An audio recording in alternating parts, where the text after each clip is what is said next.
السلام عليكم ورحمة الله. بسم الله الرحمن الرحيم. الحمد لله والصلاة والسلام على رسول الله وعلى آله وصحبه അജ്മഈൻ അമ്മാ ബഅദ്. സഹോദരന്മാരെ, സുഹൃത്തുക്കളെ, നമ്മൾ ഇന്ന് നാലാമത്തെ ക്ലാസ്സാണ്. നമ്മൾ ഈ ബാച്ചിന്റെ നാലാമത്തെ ക്ലാസ്സാണ്. രണ്ടാഴ്ചയുടെ ക്ലാസ്, ദാറ്റ് മീൻസ് 6 ക്ലാസ്സുകൾ നമ്മൾ ഫ്രീ ആയിട്ട് ആർക്കും കയറി ക്ലാസ്സിൽ പങ്കെടുക്കാം. അതുപോലെ ലിങ്കുകളൊക്കെ ഫ്രീ ആയിട്ട് കൊടുക്കുന്ന ഇതാണ്. അതിൽ നാലാമത്തെ ക്ലാസ്സാണ് ഇന്ന്. കഴിഞ്ഞ ക്ലാസ്സിൽ നമ്മൾ സംസാരിച്ചു വെച്ചത് ഡിസേബിളിംഗ് ലിമിറ്റിംഗ് ബിലീഫ്, നമ്മളെ തടസ്സപ്പെടുത്തുന്ന വിശ്വാസങ്ങൾ. അതിൽ മനസ്സിലാക്കേണ്ട പോയിന്റ്, ഏതൊരു വിശ്വാസം ആയിക്കോട്ടെ, ഏതൊരു വിശ്വാസമായാലും അത് ശരിയായ വിശ്വാസമല്ലെങ്കിൽ നിങ്ങൾക്ക് പ്രോബ്ലംസ് ഉണ്ടാവും.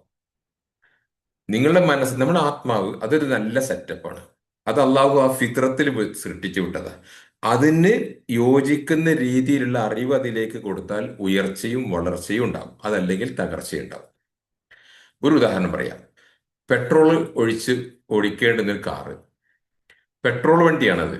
അതിൽ നിങ്ങൾ കൊണ്ടുപോയി കുറച്ച് മണ്ണെണ്ണ ഒഴിച്ച് അങ്ങനെ ഉണ്ടാവും. കുറച്ച് കട്ട കുടു കുടു കുടു കുടു എന്ന് പറഞ്ഞിട്ട് കുറച്ച് കറുത്ത പുകയായിട്ട് ഇങ്ങനെ വരും. പലപ്പോഴും എഞ്ചിൻ കേട് വരും. അല്ലെങ്കിൽ ഡീസൽ ഒഴിച്ചാലും കേട് വരും. ഡീസൽ വണ്ടിയിൽ പെട്രോൾ ഒഴിച്ചാലും കേട് വരും. ഡീസൽ വണ്ടിന്റെ സെറ്റപ്പിൽ ഡീസൽ ഒഴിക്കണം, പെട്രോൾ വണ്ടിയിൽ പെട്രോൾ ഒഴിക്കണം. മണ്ണെണ്ണ ആ, കൊണ്ട് ഓടുന്നതിലാണെങ്കിൽ മണ്ണെണ്ണ ഒഴിക്കണം. മണ്ണെണ്ണയിൽ നിങ്ങൾ ഡീസൽ ഒഴിച്ചാലും പറ്റില്ല. പറഞ്ഞു മനസ്സിലായില്ലേ? എന്നതുപോലെ മനുഷ്യന്റെ ആത്മാവ്, അതിന് ശരിയായ അറിവ്, ശരിയായ അറിവ്, സത്യമായ അറിവ്, നല്ല എമോഷൻസ് കൂടിയ അറിവ്, that means intellectual, spiritual and emotional, ഇത് മൂന്നും നല്ല രീതിയിൽ ഉണ്ടാകുന്ന അറിവും അനുഭവവും നമുക്ക് ആത്മാവിൽ വന്നാൽ നല്ലതായിരിക്കും. ഖളാ ഖദർ എന്ന വിഷയത്തിൽ നമ്മൾ പണ്ട് മുതൽക്കേ എന്ന് ചോദിച്ചാൽ എനിക്കറിയില്ല, ഞാൻ എല്ലാവരോടും സംസാരിച്ചു, എല്ലാവരും ഈ സംശയം കൊണ്ട് നടക്കുന്നവരാ. എല്ലാവരോടും ഞാൻ സംശയിച്ചു, എല്ലാവരും ഈ സംശയം കൊണ്ട് നടക്കുന്നവരാ. ഞാനിത് വിശദീകരിച്ചപ്പോൾ യെസ്, എനിക്കത് പുതിയ ഇൻസൈറ്റ് കിട്ടി എന്ന് എല്ലാവരും പറഞ്ഞിട്ടുണ്ട്. അതിൽ പലരും വ്യാഖ്യാനിച്ച് വന്നപ്പോൾ ഏത് കൂടെ അടുത്ത് വന്നിട്ടുണ്ട്. പക്ഷെ അവരുടെ ഉള്ളിൽ ആ കെട്ടവിടെ കിടക്കുന്നുണ്ട്. മനസ്സിലായില്ലേ? അതിപ്പോ ഞാൻ ഈ ഭക്ഷണത്തെ കൊണ്ട് പറയാറുണ്ട്. നമ്മൾ കഴിക്കുന്ന ഭക്ഷണം എത്രയോ നൂറ്റാണ്ടുകൾക്ക് മുമ്പുള്ള ഭക്ഷണത്തിന്റെ ശൈലിയാണ്. 75% 80% കാർബോഹൈഡ്രേറ്റ്, ധാന്യങ്ങൾ, അരിയോ ഗോതമ്പോ ചപ്പാത്തിയോ പൊറോട്ടയോ ഒക്കെ. പിന്നെ അത് കഴിക്കുവാൻ സൗകര്യപ്പെടുന്ന രീതിയിൽ കുറച്ച് ചമ്മന്തിയോ പിന്നെ ഉപ്പേരിയിലോ ഒരിയലോ എന്തെങ്കിലുമൊക്കെ കറികളൊക്കെ ആവും. ദാറ്റ് മീൻസ് ഇത് കഠിനാധ്വാനം ചെയ്യുന്ന 8 മണിക്കൂർ ഏറ്റുകയും വിറക് വെട്ടുകയും ഭാരം ചുമക്കുകയും പിന്നെ കന്നുകൂട്ടുകയും ഒക്കെ ചെയ്തിരുന്ന ആളുകൾ കഴിച്ചിരുന്ന ഭക്ഷണം. അത് ഇന്നത്തെ AC ഓഫീസിലിരിക്കുന്ന, AC കാറിൽ പോയി വരുന്ന, കമ്പ്യൂട്ടർ ഉപയോഗിച്ചുകൊണ്ട് ചെയ്യുന്ന ആളുകൾക്ക് അതിന് ആവശ്യമില്ല. പക്ഷെ അതേ ഭക്ഷണ ശൈലിയാണ് നമ്മൾ ഇന്ന് ഉപയോഗിക്കുന്നത്. അതുകൊണ്ട് തന്നെ രോഗങ്ങൾ വരുന്നത്. അപ്പോ മനുഷ്യന്റെ സ്ട്രക്ചറിനനുസരിച്ചുള്ള അറിവുകൾ, ചുരുക്കി പറഞ്ഞാൽ കുട്ടികൾക്ക് തന്നെ അറിവ് കൊടുക്കുമ്പോൾ ഏജ് അപ്രോപ്രിയേറ്റ് അറിവ് കൊടുക്കണം, അല്ലെങ്കിൽ പ്രോബ്ലമാണ്. ചില ഏജ് അപ്രോപ്രിയേറ്റ് അല്ലാത്ത അറിവ് കൊടുത്ത്, ഇപ്പൊ ചില പാരന്റ്സ് ഭയങ്കര ഇന്റലക്ച്വൽ ആയിരിക്കും, അവരിങ്ങനെ പ്രസംഗിച്ചുകൊണ്ടിരിക്കും. പക്ഷെ കുട്ടികളെ കൊണ്ട് അത് പിക്കപ്പ് ചെയ്യാൻ പറ്റുമെങ്കിൽ പ്രസംഗമൊക്കെ നിങ്ങൾക്ക് ഉപദ്രവമായിട്ടാണ് മാറുക. ചുരുക്കി പറഞ്ഞു കഴിഞ്ഞാൽ യഥാർത്ഥമായ അറിവ്, സത്യമായ അറിവ്, നല്ല എമോഷൻസ് ഉള്ള അറിവൊക്കെ ആണെങ്കിൽ നമ്മൾ ആത്മാവ് ശരിക്കും വർക്ക് ചെയ്യുള്ളൂ. ഖളാ ഖദർ എന്ന വിഷയത്തിൽ ഒരു ഉസ്താദ് വ്യാഖ്യാനം, ഒരു മോലിയാർ വ്യാഖ്യാനമാണ് എല്ലാവരും തലയിലുള്ളത്. അതാണ് നമ്മൾ സംസാരിച്ചത്. അത് വിധിവിലക്കിൽ ശരിയായ അറിവില്ലാത്തത് കൊണ്ട്, ശരിയായ രീതിയിലല്ലത് മനസ്സിലാക്കിയത് എന്നതുകൊണ്ട് അതൊരു സ്പിരിച്വൽ ബ്ലോക്ക് ആയിട്ട്, ആത്മീയ തടസ്സമായിട്ട് മാറാറുണ്ട് ആളുകൾ. ആ 4 പോയിന്റ് നമ്മൾ സംസാരിച്ചത്. അതിലൊന്ന്, എല്ലാ കാര്യവും അള്ളാഹ്ക്ക് അറിയാം, ഡീറ്റെയിൽ ആയിട്ടും അല്ലാത്തതും, വിശദമായിട്ടും അല്ലാത്തതും അറിയാം. അത് ഇപ്പോഴത്തും ഏത് കാലത്ത് ഈ യൗമുൽ ഖിയാമത്ത് സംഭവിക്കുന്നതിന്റെ തൊട്ട് മുമ്പ് ഒരു കുഞ്ഞ് ജനിക്കും, എന്തായാലും ഉറപ്പാ. കാരണം അതൊരു ഇതാണല്ലോ, സംഭവത്താ, ഒരു സമയത്താണല്ലോ സംഭവിക്കുക. അപ്പൊ യൗമുൽ ഖിയാമത്തിന്റെ തൊട്ട് മുമ്പ് ജനിക്കുന്ന കുഞ്ഞിന്റെ ഹാർട്ട് ബീറ്റ് എത്രയായിരിക്കും? അല്ലെങ്കിൽ ആ സമയത്ത് ആ കുഞ്ഞിന്റെ ശരീരത്തിൽ ഉണ്ടാകുന്ന എത്ര, അവന്റെ തലയിൽ എത്ര മുടി ഉണ്ടാവും അള്ളാഹ്ക്ക് അറിയാം. സംഭവിച്ചിട്ടില്ല, ഞാൻ എത്രയോ വർഷം കഴിഞ്ഞിട്ട് അത് അള്ളാഹ്ക്ക് അറിയാം. എന്നാണ് അള്ളാഹിന്റെ അറിവ്. അപ്പൊ അള്ളാഹിന്റെ അറിവ് എല്ലാ സംഗതിയിലും ചൂഴ്ന്നു നിൽക്കുന്നു. അത് എല്ലാ കാലത്തേക്കും, എല്ലാ സ്പേസിലും, എല്ലായിടത്തും ചൂഴ്ന്നു. അള്ളാഹിന്റെ അറിവിൽ പെടാത്തത് ഒന്നുമില്ല. അതുകൊണ്ട് ഒരു ദുനിയാവും അള്ളാഹിന്റെ അറിവിൽ പെടാത്തതില്ല. അത്ര വലിയ അറിവാണ്. ആ അറിവിലൊക്കെ എന്ത് ചെയ്യുന്നുണ്ട്? ചില വികാരങ്ങളുണ്ട്, ചില പിന്നെ ഉദ്ദേശങ്ങളുണ്ട്. ഉദ്ദേശം മീൻസ് ഡിസയറുകളുണ്ട്, ആഗ്രഹങ്ങളുണ്ട്. ദാറ്റ് മീൻസ് ഒരു മനുഷ്യന്റെ ആത്മാവിലേക്ക് ടച്ച് ചെയ്ത് കഴിഞ്ഞാൽ ആഗ്രഹം, ഉദ്ദേശം, നീയത്ത് എന്നൊക്കെ പറയാൻ പറ്റുന്ന ഒരു ഫീലിംഗ് ആണ്. അത് ആ അറിവിലൊക്കെ ഉണ്ട്. അത് പ്രപഞ്ചം മുഴുവൻ അതാണ്. അതുകൊണ്ട് പ്രപഞ്ചത്തിൽ എം ടി സ്പേസ് ഇല്ല എന്ന് മെറ്റാഫിസിക്സിൽ ഫിസിക്സിലൊക്കെ പറയുന്നത് അതുകൊണ്ടാണ്. എല്ലായിടത്തും അറിവ് കൊണ്ട് നിറഞ്ഞു നിൽക്കുന്ന എല്ലാ ഭാഗം. അതുകൊണ്ട് അതിൻ്റെതായിട്ടുള്ള നെയ്യത്തുകളും ആ ഉദ്ദേശങ്ങളും ആ ഡിസയർ ആ ഫീലിങ്സ്, അതാണ് അള്ളാഹുവിന്റെ മഷിയത്ത് എന്ന് പറഞ്ഞ സാധനം. ആ മഷിയത്ത് ഒരു മനുഷ്യന്റെ ആത്മാവിലേക്ക് തട്ടുമ്പോൾ മനുഷ്യനും ആ മഷിയത്ത് വരുന്നു. ഒരു കാരുണ്യം, അല്ലെങ്കിൽ ആ ഒരു കാരുണ്യത്തിന്റെ സദസ്സിൽ ചെന്ന് കഴിഞ്ഞാൽ മനുഷ്യന് കാരുണ്യം തമ്മിൽ ഇപ്പൊ ഒരു സദസ്സിൽ ഒരു കുട്ടി കരയാണ് വിചാരിച്ചു. നമ്മൾ ആ കുട്ടിയോട് കരയുമ്പോൾ നമ്മളും അറിയാതെ കരഞ്ഞു പോകും. കാരണം എന്താ, അവിടെ ഒരു കാരുണ്യം ആ കുട്ടിയിലെ നമ്മളെ കണ്ടപ്പോൾ അവിടെ നടക്കുന്ന ആ പിന്നെ കുട്ടിയുടെ ഒരു കാരുണ്യം, അല്ലെങ്കിൽ ഒരു സന്തോഷകരമായ സംഭവത്തെ നമ്മൾ ചെന്ന് നമ്മളടക്കം കരഞ്ഞു പോകില്ലേ? യെസ്, അതുകൊണ്ടല്ലേ നമ്മൾ സിനിമയൊക്കെ കാണുമ്പോൾ കരയുന്നത്. അപ്പോ അത് ആ അറിവ് ആത്മാവിലേക്ക് തട്ടുമ്പോൾ നമ്മളിലും അതേ വികാരം വരുന്നു. അതാണ് അള്ളാഹിന്റെ മഷിയത്ത് നമ്മുടെ മഷിയത്തായി മാറുന്നു.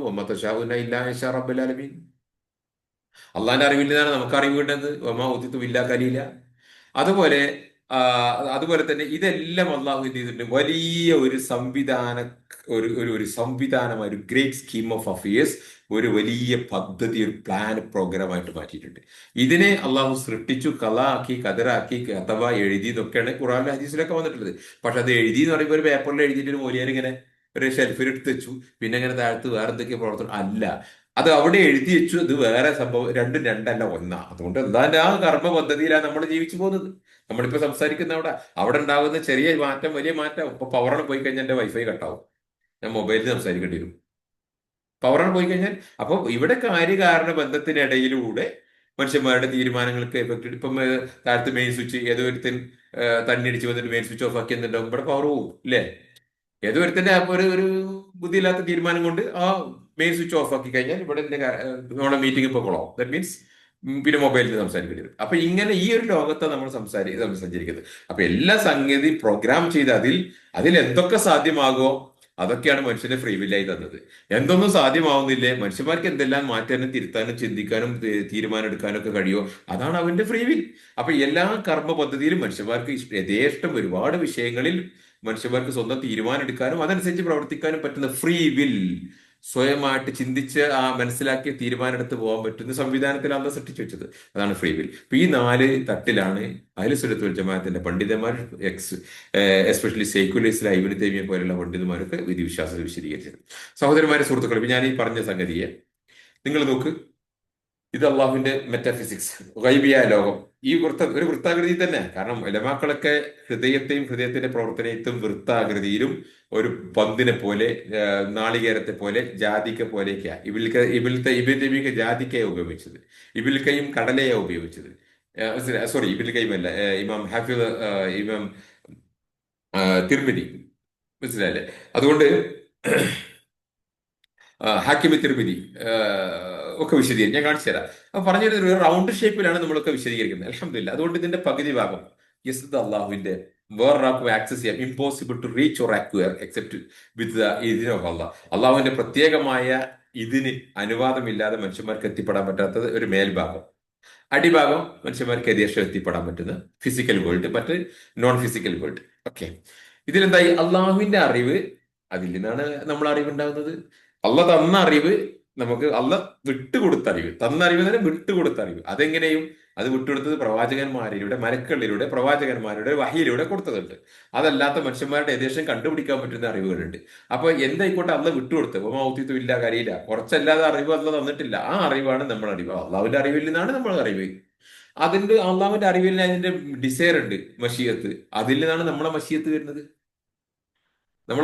വരുന്നത്. അതാണ് അള്ളാഹ്. പിന്നെ അള്ളാഹിന്റെ ഇതിന് പെർമിഷൻ, അതാണ് നമ്മളെ ഹ്യൂമൻ ഇന്റൻഷൻ, നമ്മളെ ഇന്റൻഷനായി മാറുന്നത്. പിന്നെ അള്ളാഹുവിന്റെ ഇറാദത്ത്, വ്യക്തമായ, കൃത്യമായ, ശക്തമായ ഉദ്ദേശം. ഒരു പ്രവൃത്തി ഉണ്ടാവുന്ന, ഒരു അറിവ് അല്ലെങ്കിൽ ഒരു ഉദ്ദേശത്തിൽ നിന്ന് ഒരു പ്രവൃത്തിയാക്കി മാറ്റുന്ന, ആ സൃഷ്ടികർമ്മം നടത്തുന്ന പ്രക്രിയ, അതാണ് നമ്മുടെ ഇറാദത്ത്. ഇല്ലേ? അപ്പൊ അള്ളാഹിന്റെ ഇറാദത്തിനെ കുറിച്ച് എന്താ പറഞ്ഞത്? ഇന്നമാ അംറുഹു ഇദാ അറാദ ശൈഅൻ അൻ യഖൂല ലഹു കുൻ ഫയകൂൻ. അപ്പോൾ നമ്മളെ ഉദ്ദേശത്തെ കുറിച്ച് പറയുന്നുണ്ട്. ഇൻ അറാദ ഇസ്ലാഹ, ഭാര്യ ഭർത്താക്കന്മാർ രണ്ടുപേരും ഇറാദ ഉദ്ദേശിക്കുകയാണെങ്കിൽ, ഉദ്ദേശിച്ച് പ്രവർത്തിക്കുകയാണെങ്കിൽ എന്നതിന്റെ അർത്ഥം. ഉദ്ദേശിക്കുന്ന മാത്രം ഇറാദത്ത് എന്ന് പറഞ്ഞാൽ ഉദ്ദേശിച്ച് പ്രവർത്തിക്കുന്നതിനെയാണ് ഇറാദത്ത് എന്ന് പറയാ. വേറെ ഉദ്ദേശമാണെങ്കിൽ നെയ്യത്ത് എന്ന് പറയാ. ഉദ്ദേശിച്ച് പ്രവർത്തിക്കുന്നതിന് ഇറാദത്ത് എന്ന് പറയാ. അതുകൊണ്ട് മനുഷ്യന്മാർക്ക് ഇറാദത്ത് ഉണ്ട്. അതെവിടുന്ന്? അള്ളാഹുവിന്റെ ഇറാദത്തിൽ നിന്ന്. അള്ളാഹു ഇറാദത്താക്കാത്തതൊന്നും മനുഷ്യന്മാർക്ക് ഇറാദത്താക്കാൻ കഴിയില്ല. അതുപോലെ അള്ളാഹുവിന്റെ കഴിവിൽ നിന്ന് നമ്മുടെ കഴിവ്. അപ്പൊ നമ്മുടെ ഈ വേൾഡിൽ ദിസ് ഇസ് എക്സാക്ട്ലി ഫ്രം അള്ളാഹ്. അള്ളാഹുവിന്റെ ഈ വലിയ ഈ വിധിവിലക്കുകളുടെ കലാകതിരിന്റെ സംവിധാനത്തിലാണ് നമ്മുടെ ഈ ഫിസിക്കൽ വേൾഡ് സംഭവിക്കുന്നത്. അതിലെന്ത് ചെയ്യുന്നു? നമുക്ക് മനുഷ്യന്മാർക്ക് ജന്മനാൽ തന്നെ ഉള്ള കുറെ സംഭവങ്ങളുണ്ട്. അറിവും കഴിവും. ജന്മനാളുടെ കഴിവ്. ഒരു കുഞ്ഞ്, ആ കുഞ്ഞിന് പാല്, അമ്മിഞ്ഞപ്പാല് കിട്ടി കഴിഞ്ഞാൽ സക്കിയാൽ അങ്ങനെ കുടിക്കും. ഇല്ലെങ്കിൽ ഒരു പശു അതിന്റെ പിന്നെ അതിന്റെ ആ പശുവിന്റെ കുഞ്ഞ് പശുവിന്റെ പാല് പോയി കുടിക്കുന്നു, വലിച്ചു കുടിക്കുന്നു. അത് ജന്മനാൽ കിട്ടുന്ന, കാരണം പ്രസവിച്ച് ആരും പഠിപ്പിച്ചു കൊടുത്തിട്ടൊന്നുമില്ല. 10 മിനിറ്റ് കൊണ്ട്, അരമണിക്കൂറിലൊക്കെ കുഞ്ഞ് പോയി പാല് കുടിക്കും. അപ്പൊ അതുപോലെ ജന്മനാലുള്ള അറിവുകളും ജന്മനാലുള്ള ഗുണങ്ങളും ജന്മനാലുള്ള കഴിവുകളും ജന്മനാലുള്ള സാധ്യതകളും. നാലെണ്ണം: ജന്മനാലുള്ള അറിവ്, ജന്മനാലുള്ള ഗുണങ്ങൾ, ജന്മനാലുള്ള കഴിവുകൾ, ജന്മനാലുള്ള സാധ്യതകൾ. സാധ്യതകൾ ഈ നാലും. ഇതാണ് നമ്മളെ പവർ. ഇൻഷാ അല്ലാഹ് അവർക്ക് വരാം ഈ 4 സാധനം. അപ്പൊ ഇത് ജന്മനാലുണ്ട്. പിന്നെ മനുഷ്യ അത് വികസിപ്പിച്ചെടുക്കാൻ പറ്റുന്നതുണ്ട്. മനുഷ്യന്റെ ബുദ്ധിയിലൂടെയും പ്രവർത്തനത്തിലൂടെയും പഠനത്തിലൂടെയും ഗവേഷണത്തിലൂടെയും പ്രയത്നത്തിലൂടെയും വർദ്ധിപ്പിക്കുന്നുണ്ട്. പിന്നെ ഇത് എത്തിപ്പെടാൻ പറ്റാത്ത മേഖലയുണ്ട്. മനുഷ്യന്മാരെ എന്ത് ചെയ്തിട്ടും കാര്യമില്ല, എത്തിപ്പെടാൻ പറ്റാത്ത ഇതുണ്ട്. അറിവിന്റെ ആയിക്കോട്ടെ, മഷീയത്തിന്റെ ആയിക്കോട്ടെ, എല്ലാത്തിലും എത്തിപ്പെടാൻ പറ്റാത്തുണ്ട്. അപ്പൊ മനുഷ്യന്മാർക്ക് യഥേഷ്ടം മനുഷ്യന്മാരെ ജന്മനാൽ അവന്റെ ഫിത്രത്തിൽ ഉണ്ടാകുന്നതുണ്ട്, പഠിച്ചെടുക്കാൻ പറ്റുന്നതുണ്ട്. അതിനപ്പുറത്തേക്ക് മനുഷ്യന്മാർക്ക് എത്തിപ്പെടാൻ പറ്റാത്ത മേഖലയുണ്ട്. Reachable by deliberate intent. ശരിക്ക് ഒരു ശക്തമായ എമോഷൻസോട് കൂടി പ്രവർത്തിച്ചാൽ മാത്രം കിട്ടുന്ന, അതിനാണ് നമ്മൾ ദുആ എന്ന് പറയാ. നമ്മുടെ ദുആ എന്ന് പറഞ്ഞാൽ നമ്മളിങ്ങനെ കുറഞ്ഞ് കരഞ്ഞ ദുആയെ നമുക്ക് അറിയുള്ളൂ. അല്ലാഹുവേ ഇങ്ങനെ കുറെ കരയുന്ന, കുറെ കരയുന്ന ഒരാൾക്ക് കൂടുതൽ ഭക്തി ഉണ്ടെന്നൊക്കെയാ വിചാരം. മനസ്സിലായല്ലോ? അപ്പം ഈ ഒരു കരച്ചിലല്ല, ഡെലിബറേറ്റ് ഇന്റന്റ് എന്ന് പറഞ്ഞാൽ ശരിക്ക് ലോകത്തിലുണ്ടാകുന്ന വെൽ നോൺ പേഴ്സണാലിറ്റികളൊക്കെ ഡെലിബറേറ്റ് ഇന്റന്റ് ആൾക്കാരെ ഉപയോഗിച്ചവരാ. അവർ ജാതി മതം ഉണ്ടെങ്കിലും ഇല്ലെങ്കിലും നിരീശ്വരവാദികളാണെങ്കിലും അവരുടെ വിജയത്തിന്റെ പിന്നിൽ ഡെലിബറേറ്റ് ഇന്റന്റ് ആണ് വർക്ക് ചെയ്യുന്നത്. ഡെലിബറേറ്റ് ഇന്റന്റ് ആണ് ഇതിന്റെയൊക്കെ ഹിഡൻ ഫോഴ്സ്. ഓക്കെ, അപ്പൊ പറഞ്ഞു വരുന്നത് ഈ 4 സംഗതിയും: അറിവും ഗുണങ്ങളും ഈ പിന്നെ എന്താ പറയാ നോളജും മഷിയത്തും ഇറാദത്തും നിയ്യത്തും കുവത്തും. ഈ 5ഉം അള്ളാഹുവിൻ്റെതിൽ നിന്നാണ് നമുക്ക് കിട്ടിയത്. ഓക്കെ, അതുകൊണ്ട് ഈ കലാ കതിർ എന്ന വിഷയത്തിൽ ശരിക്ക് അത് കളയും കതിറും രണ്ടുണ്ടോ? വിധിയുണ്ടോ? വിധിയുണ്ട്. ചോയ്സ് ഉണ്ടോ? ചോയ്സ് ഉണ്ട്. രണ്ടും കൂടി ഉള്ള രീതിയിൽ ഒരു ആണ് അല്ല വിധിച്ചിട്ടുണ്ട് കുറെ കാര്യം. പക്ഷെ മനുഷ്യന്മാർക്ക് യഥേഷ്ടം ഒരുപാട് ചോയ്സസും ചാൻസസും കൊടുത്ത രീതിയിലാണ് അത് അവർക്ക് എന്തും ചെയ്യാം. എന്തൊക്കെ സാധ്യമാകും അതൊക്കെ അല്ല വിധിച്ചിട്ടുണ്ട്. അതൊക്കെ സാധ്യമാകുന്ന രീതിയിൽ വിധിച്ചിട്ടുണ്ട്. ഇപ്പോ അല്ല വിധിച്ചല്ലേ നടക്കൂ. അതെ. അപ്പൊ നടന്നതെല്ലാം അല്ല വിധിച്ചതല്ലേ? അതെ. അപ്പൊ പിന്നെ ഞാൻ ഇങ്ങനെ ആയിപ്പോയില്ലേ? എന്നിപ്പോ ഒരു പെൺകുട്ടിയിലൂടെ അത് പറഞ്ഞത്. ആ പെൺകുട്ടിയുടേതായിട്ടുള്ള അനാസ്ഥക്ക് ന്യായീകരണം കണ്ടെത്തുക. അല്ല വിധിച്ചല്ലേ നടക്കുള്ളൂ. അതെ. അത് ഇങ്ങനത്തൊക്കെ നടന്നില്ലേ? അത് അള്ളാന്റെ വിധിയായിരിക്കും. അപ്പൊ ഞാൻ പറഞ്ഞു, മോളെ ശരിയാണ്, അള്ളാന്റെ വിധിയാണ്.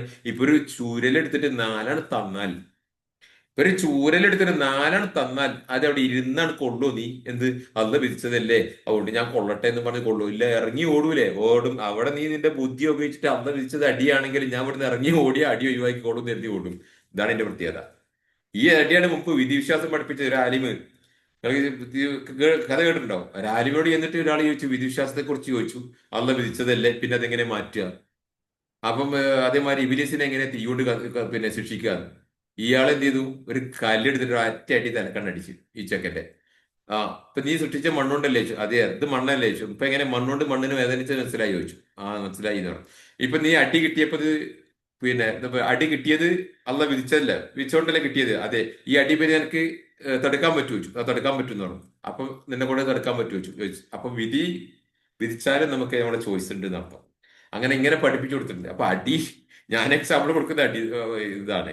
അല്ല വിധിച്ചല്ലേ സംഭവിക്കൂ. അതെ. അപ്പൊ ഒരു ചൂരലെടുത്ത് 4 അങ്ങോട്ട് തന്നു കഴിഞ്ഞാൽ നീ ഇറങ്ങി ഓടുവോ? അതോ അല്ല വിധിച്ചു ഞാൻ അവിടെ ഇരുന്ന് കൊള്ളട്ടെ എന്നാണ് വിചാരിക്കുക?